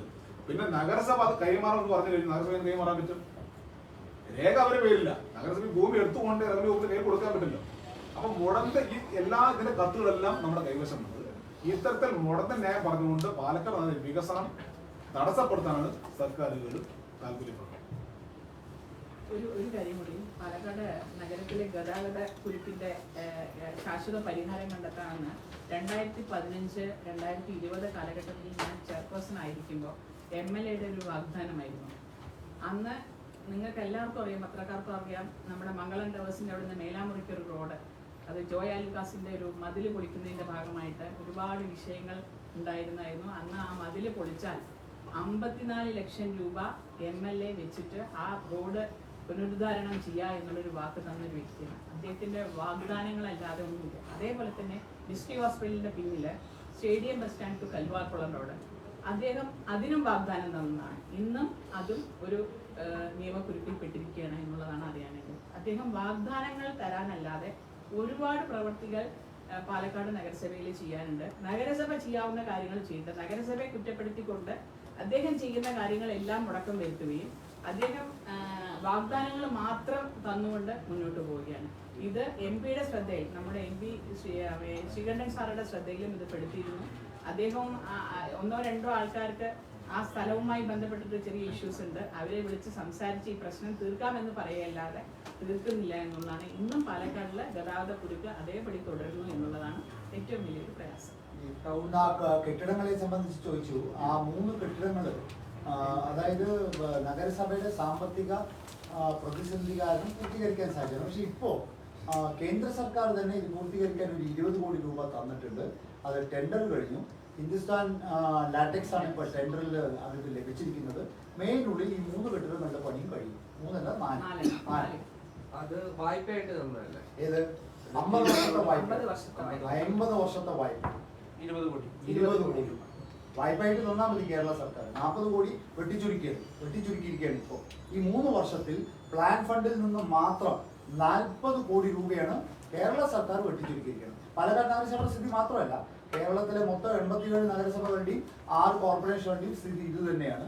സർക്കാരിൻ്റെ കയ്യിൽ പൈസയില്ല, ശമ്പളം കൊടുക്കാൻ പൈസയില്ല, പെൻഷൻ കൊടുക്കാൻ പൈസയില്ല. പക്ഷെ പാലക്കാട് തനത് വരുമാനം വർദ്ധിപ്പിച്ചത് കൊണ്ട് മാത്രം കൃത്യമായിട്ട് ഇന്ന് 3-ാം തീയതി ആകുമ്പോഴേക്കും ജീവനക്കാർക്ക് ശമ്പളം കൊടുക്കാൻ സാധിക്കുന്നുണ്ട്, പെൻഷൻ കൊടുക്കാൻ സാധിക്കും. ഈ ടൗൺ ഹാളിന്റെ പണി പാതിയിൽ വഹിക്കുകയാണ്. ഈ കെട്ടിടങ്ങളുടെ, ഷോപ്പിംഗ് കോംപ്ലക്സുകളുടെ ഒക്കെ പാതി എല്ലാം സാമ്പത്തിക പ്രതിസന്ധി തന്നെയാണോ? സാമ്പത്തിക പ്രതിസന്ധി, അതായത് ടൗൺ ഹാളിന്റെ സർക്കാർ കൊടുക്കാതെ, അത് MLA ഫണ്ടിൽ നിന്ന് ചെയ്ത പണിയാണ്. ഈ 3 നഗരസഭ ചെയ്തത്. ഈ നഗരസഭയുടെ ഇപ്പൊ നമ്മൾ തീർത്തു. 20 കോടി നമ്മുടെ കയ്യിൽ കിട്ടി, നഗരസഭയുടെ അക്കൗണ്ടിൽ വന്നു കഴിഞ്ഞു. ടെൻഡർ വിളിച്ചു, ടെൻഡർ എടുത്തു, പണി ഇപ്പോൾ ഉടൻ ആരംഭിക്കും. ഈ ഇലക്ഷൻ നോട്ടിഫിക്കേഷൻ കഴിഞ്ഞാൽ പണി ആരംഭിക്കും. മെയ്നുള്ളിൽ അത് കൈമാറാന്നാണ് അവർ പറയുന്നത്. മെയ് 31-നുള്ളിൽ അവർ 3 കെട്ടിടവും കൈമാറും. ഹിന്ദുസ്ഥാൻ ലാറ്റക്സ് ആണ്, തിരുവനന്തപുരത്തെ ഹിന്ദുസ്ഥാൻ ലാറ്റക്സ് ആണ് അത് ടെൻഡർ എടുത്തിരിക്കുന്നത്. ഈ മുനിസിപ്പൽ ബസ് സ്റ്റാൻഡ് അത് MP തന്നെ ഫണ്ട് തന്ന് ഏതാണ്ട് പണിയൊക്കെ ആയിട്ടുണ്ട്. അങ്ങോട്ട് ഇപ്പോഴും ഈ ബസ്സുകൾ വരുന്നില്ല. ഈ ചെർപ്പുളശ്ശേരി കോഴിക്കോട് ഭാഗത്ത് ബസ് വരുന്ന ഒരു നോക്കുകുത്തിയെ നിൽക്കുകയാണ്. ആ ബസ് സ്റ്റാൻഡിന്റെ ഇംപ്ലിമെന്റിംഗ് ഏജൻസി MP കൊടുത്തിരിക്കുന്നത് ജില്ലാ പഞ്ചായത്തിലാണ്. അത് ഇപ്പോഴും മുനിസിപ്പാലിറ്റിക്ക് തിരിച്ചു തന്നിട്ടില്ല. കാരണം അവിടെ പണി ഇനി പൂർത്തീകരിച്ചിട്ടില്ല. MP വളരെ ഗംഭീരമായിട്ട് 2.25 കോടി രൂപ തന്നു. സ്വന്തം പേര് പ്രദർശിപ്പിക്കാൻ വേണ്ടി 2.25 ലക്ഷം അദ്ദേഹം ചെലവാക്കിയിട്ടുണ്ട്. അദ്ദേഹത്തിന്റെ ഒരു പേര് പ്രദർശിപ്പിക്കാൻ കേരളത്തിൽ ആരെങ്കിലും ഇത്രയും പൈസ ചെലവാക്കിയിട്ടുണ്ടെന്ന് എനിക്കറിയില്ല. VK ശ്രീകണ്ഠൻ എന്ന പേര് പ്രദർശിപ്പിക്കാൻ മാത്രം 2.25 ലക്ഷം രൂപ. ഇവിടെ ഒരു പാവപ്പെട്ടവന് വീട് കൊടുക്കാൻ വേണ്ടി PMAY പദ്ധതിയിൽ 4 ലക്ഷം രൂപയുടെ കൊടുക്കുന്നു. സ്വന്തം പേര് പ്രദർശിപ്പിക്കാൻ 2.25 ലക്ഷം രൂപ. ആർവശാലയുമായി ബന്ധപ്പെട്ട് ഈ ഫണ്ടിന്റെ കാര്യമൊക്കെ പറഞ്ഞു. അത് നടക്കാതെ പോവുകയാണെങ്കിൽ ഈ അമൃത് പദ്ധതിയിൽ ഉൾപ്പെടുത്തി നഗരസഭ നടപ്പിലാക്കുമോ? അല്ല, അമൃത് പദ്ധതിക്ക് കേന്ദ്ര മാനദണ്ഡങ്ങളാണ്. അവർ കൃത്യമായിട്ട് പറയുന്നുണ്ട് ഏതൊക്കെ അതായത് ഏതൊക്കെ മേഖലയിലാണ് ഈ പൈസ ചെലവഴിക്കേണ്ടത് എന്നുള്ളത്. അപ്പൊ അതിനപ്പുറത്തേക്ക് വേറൊരു പദ്ധതിക്ക് നമുക്ക് ഉപയോഗിക്കാൻ സാധിക്കില്ല. അമൃത് ഫണ്ട് ഉപയോഗിച്ചുകൊണ്ട് നമുക്ക് കെട്ടിട പണി ചെയ്യാൻ പറ്റില്ല. അപ്പൊ ഈ കെട്ടിടം 20 കോടി വന്നിരിക്കുന്നത് വേറൊരു ഫണ്ടാണ് വന്നിരിക്കുന്നത്. അപ്പൊ അമൃത് ഇപ്പൊ ഇതിലേക്ക് വന്നിട്ടില്ല, നമ്മുടെ അറവശാലയ്ക്ക് വന്നിട്ടില്ല. അറവശാലയില് അത് ഭൂമി പ്രശ്നം, അതായത് റവന്യൂ വകുപ്പ് ഭൂമി ഇപ്പോ കൈവശം ഇരിക്കുന്ന നഗരസഭയ്ക്ക് തരാൻ തയ്യാറല്ല. അവർ കോടിക്കണക്കിന് രൂപയാണ് ആവശ്യപ്പെടുന്നത്. അവിടെ ഒരു കാര്യം കൂടെ ഞാൻ നിങ്ങളുടെ ഒരു അറിവിലേക്ക് ഞാൻ പറയാം. അവിടെ ആ പ്രദേശം മുഴുവൻ തിങ്ങിപ്പാർക്കുന്നത്, അതായത് ന്യൂനപക്ഷങ്ങൾ, പാലക്കാട്ടിലെ ഭൂരിഭാഗം ന്യൂനപക്ഷ അംഗങ്ങളായ സമുദായങ്ങൾ തിങ്ങിപ്പാർക്കുന്ന ഏരിയയാണ്. ആ ജനങ്ങളുടെ പ്രശ്നം ദൂരീകരിക്കണമെന്ന് ഭാരതീയ ജനതാ പാർട്ടിക്ക് ആഗ്രഹമുണ്ട്. പക്ഷെ കോൺഗ്രസിനും LDFിനും ഇല്ല. അവിടെയുള്ള ആളുകളില്ലെങ്കിൽ ആക്ഷേപമായിട്ട് പറയുന്നത് നിങ്ങൾക്ക് അവിടെ കാര്യമായി വോട്ടില്ലാത്തതുകൊണ്ടാണ്. അല്ലല്ലോ, ഞങ്ങള് ഡോക്യുമെന്റഡ് ആണ്. ഞങ്ങൾ അയച്ച കത്തുകൾക്ക് കണക്കില്ല, ഞങ്ങൾ എടുത്തിട്ടുള്ള എഫർട്ടിന് കണക്കില്ല. സർക്കാർ പറയുന്നത് നഗരസഭയുടെ ഏതാണ്ട് 100 വർഷമായിട്ട് നഗരസഭയുടെ കൈവശമുള്ള ഭൂമി ഇപ്പോ സർക്കാർ വരുന്നത് നിങ്ങൾ വേണമെങ്കിൽ പൈസ കൊടുത്ത് വാങ്ങിച്ചോ, ഏത് 25-30 കോടി രൂപ കൊടുത്ത് വാങ്ങിച്ചോ, അല്ലെങ്കിൽ പാട്ടം എത്ര അറിയോ? ഒരു വർഷത്തിന് 1 കോടി രൂപയാണ് ചോദിച്ചിരിക്കുന്നത്, അല്ലേ? അത് 70 ലക്ഷം രൂപയാണ് ചോദിച്ചിരിക്കുന്നത്. അതിന് കിട്ടുന്ന വരുമാനം എത്ര? 10 ലക്ഷം രൂപ. അപ്പൊ നഗരസഭയ്ക്ക് ഇത്രയും ഇത് മുഴുവൻ പണി കഴിയാനുള്ള ഇൻവെസ്റ്റ്മെന്റ് നടത്തണം, എന്നിട്ട് വർഷത്തിൽ വരുമാനം 10 ലക്ഷം. സർക്കാരിലേക്ക് ചെയ്യാവുന്നതേ ഉള്ളൂ. അത് വേറൊരു കാര്യത്തിന് ഉപയോഗിക്കാൻ പറ്റില്ല. അവിശാലയുടെ അടുത്ത് വേറൊരു അവിടെ ഇപ്പൊ ഫ്ലാറ്റ് കിട്ടാനോ, ഇപ്പൊ പാലക്കാട് നഗരത്തിന് അല്ലെങ്കിൽ സംസ്ഥാന ഗവൺമെന്റ് അവിടെ ഫ്ലാറ്റ് കിട്ടാനോ പറ്റില്ല. അറവുശാലയുടെ അടുത്ത് അത് ഇതിനല്ലാതെ വേറൊന്നിനും. ഭാരതീയ ജനതാ പാർട്ടി കാണിക്കുന്ന ആത്മാർത്ഥത 10% UDFും LDFും കാണിച്ചാൽ ഈ അറവശാല യാഥാർത്ഥ്യമാവും. ഈ 2021-22 നോൺ റോഡ് ഫണ്ട് വെറും 12% അല്ലേ? അത് തെറ്റായ കണക്കാണ്. അതായത് MGNR, അതായത് നോൺ റോഡ് ഫണ്ട് സ്കൂളുകളുടെ കണക്കിന് വേണ്ടിയിട്ട് മുഴുവൻ കണക്കുകൾ ഞാൻ നിങ്ങൾക്ക് ഇട്ടുതരാം. 12% ചെലവഴിച്ചിട്ടുള്ളൂ എന്നുള്ള ഒരുപാട് പേരൊന്നുമില്ല, 1-2 UDFിന്റെ കൗൺസിലർമാർ തെറ്റായിട്ട് പ്രചരിപ്പിക്കുന്ന സംഗതി. തെറ്റായ കണക്കാണ്. കൽപ്പാത്തിയുടെ സൗന്ദര്യവൽക്കരണത്തിന് DPR ഉണ്ടായിരുന്നല്ലോ, അമൃത് പദ്ധതിയില് കൽപ്പാത്തിയില് ഒരു റിവർ ഫ്രണ്ട് എന്ന് പറഞ്ഞിട്ടുള്ള ഒരു സംഗതി ഉണ്ടായിരുന്നു. അവിടേക്ക് സാധനം കൊണ്ടുപോകാൻ സാധിക്കാത്ത, അതായത് ഗ്രാമവാസികളുടെ ആരെങ്കിലും വീട് പൊളിക്കാതെ പുഴയ്ക്ക് അങ്ങോട്ടേക്ക് കടക്കാൻ സാധിക്കാത്തതുകൊണ്ട് അതിൽ1 റീച്ച് അത് ക്യാൻസൽ ചെയ്തിട്ടുണ്ട്. 2 റീച്ച് ചെയ്തിട്ടുണ്ട്. അതായത് 3 റീച്ചായിട്ടാണ് ഈ സ്റ്റേജ് ആയിട്ടാണ് ഇത് പ്ലാൻ ചെയ്തത്. 2 സ്റ്റേജ് ചെയ്തു. പക്ഷെ 3ാമത്തെ സ്റ്റേജിലേക്ക് അത് ചെയ്യാൻ സാധിച്ചിട്ടില്ല. 100% ഇനി അത് കൂടുതൽ ഫണ്ട് വരുന്ന മുറയ്ക്ക് നമുക്ക് എന്ത് ചെയ്യാൻ സാധിക്കും നമുക്ക് പരിശോധിക്കാം.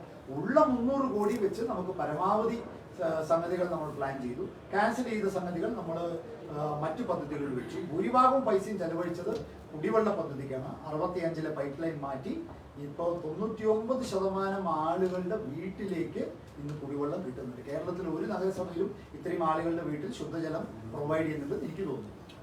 ഈ മോയിൻസ് സ്കൂൾ LP സ്കൂളിന്റെ പൊളിച്ച കെട്ടിടത്തിന്റെ പണി എപ്പോൾ തീരുമാനം?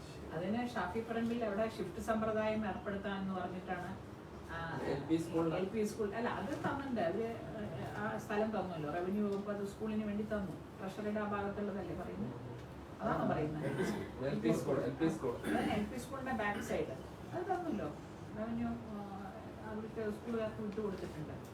കാരണം ഷിഫ്റ്റ് സമ്പ്രദായം അദ്ദേഹത്തിന്റെ വാഗ്ദാനങ്ങളിൽ ഒന്നാണ് ഈ ഷിഫ്റ്റ് സമ്പ്രദായം എന്നുള്ളത്. മൈൻ സ്കൂളിലെ കുട്ടികൾക്ക് ഷിഫ്റ്റ് സമ്പ്രദായം ഏർപ്പെടുത്താനുള്ളത്. ഒരു സംഗതി ഞങ്ങൾ പറയാൻ ആഗ്രഹിക്കുന്നത്, 9 വർഷത്തെ report card Bharatiya Janata party ഇറക്കാൻ തയ്യാറാണ്. നഗരസഭയുടെ MLA വെല്ലുവിളിക്കണം. 13 വർഷത്തെ റിപ്പോർട്ട് കാർഡ് താങ്കൾക്ക് എന്ത് പറയാനുണ്ടെന്ന് താങ്കൾ പറയണം. നമ്മുടെ സ്ഥാനാർത്ഥി BJPയുടെ സ്ഥാനാർത്ഥി C. കൃഷ്ണകുമാർ ഫസ്റ്റ് ബ്രോഷർ ഇറക്കിയത് ഈ കഴിഞ്ഞ ഏതാണ്ട് 10 വർഷത്തിൽ നരേന്ദ്രമോദി സർക്കാരും ഈ നഗരസഭയിൽ ചെയ്ത പദ്ധതികൾ ഒരു 6 പേജിൽ പുള്ളി അടിച്ചിട്ടുള്ള ഒരു ബ്രോഷർ. UDF അടിച്ച ഫസ്റ്റ് ബ്രോഷർ ആദ്യത്തെ പേജിൽ മറ്റേ സ്ഥാനാർത്ഥി നമ്മുടെ രാഹുൽ ഒരു പ്രായമായ അമ്മയുടെ കൂടി ഇരിക്കുന്നു. 2ാമത്തെ പേജിൽ ഒരു പെൺകുട്ടിയുടെ കൂടി ഇരിക്കുന്നു. 3ാമത്തെ പേജിൽ അദ്ദേഹം ആകാശത്ത് നോക്കിയിട്ട് ഇങ്ങനെ ഇരിക്കുന്നു. 4ാമത്തെ പേജിൽ അദ്ദേഹം തെക്കോട്ട് നോക്കിയിരിക്കുന്നു. അങ്ങനെ ഇതൊരു ഷോ ആണ് UDF കാണിച്ചുകൊണ്ടിരിക്കുന്നത്. ഷാഫി പറമ്പിൽ ഇത് തന്നെയാണ് 13 കൊല്ലവും പാലക്കാട്ടെ ആളുകളെ വഞ്ചിച്ചുകൊണ്ട് വെറും ഷോ നടത്തി സെൽഫി എടുത്ത് നടന്നു എന്നല്ലാതെ പാലക്കാട് ജനങ്ങൾക്ക് 10 പൈസയുടെ ഗുണം ഉണ്ടായിട്ടില്ല. അതിൽ ഏറ്റവും പ്രത്യക്ഷ ഉദാഹരണമാണ് Moyin school digitalisation, town hall, KSRTC bus stand. Thank U.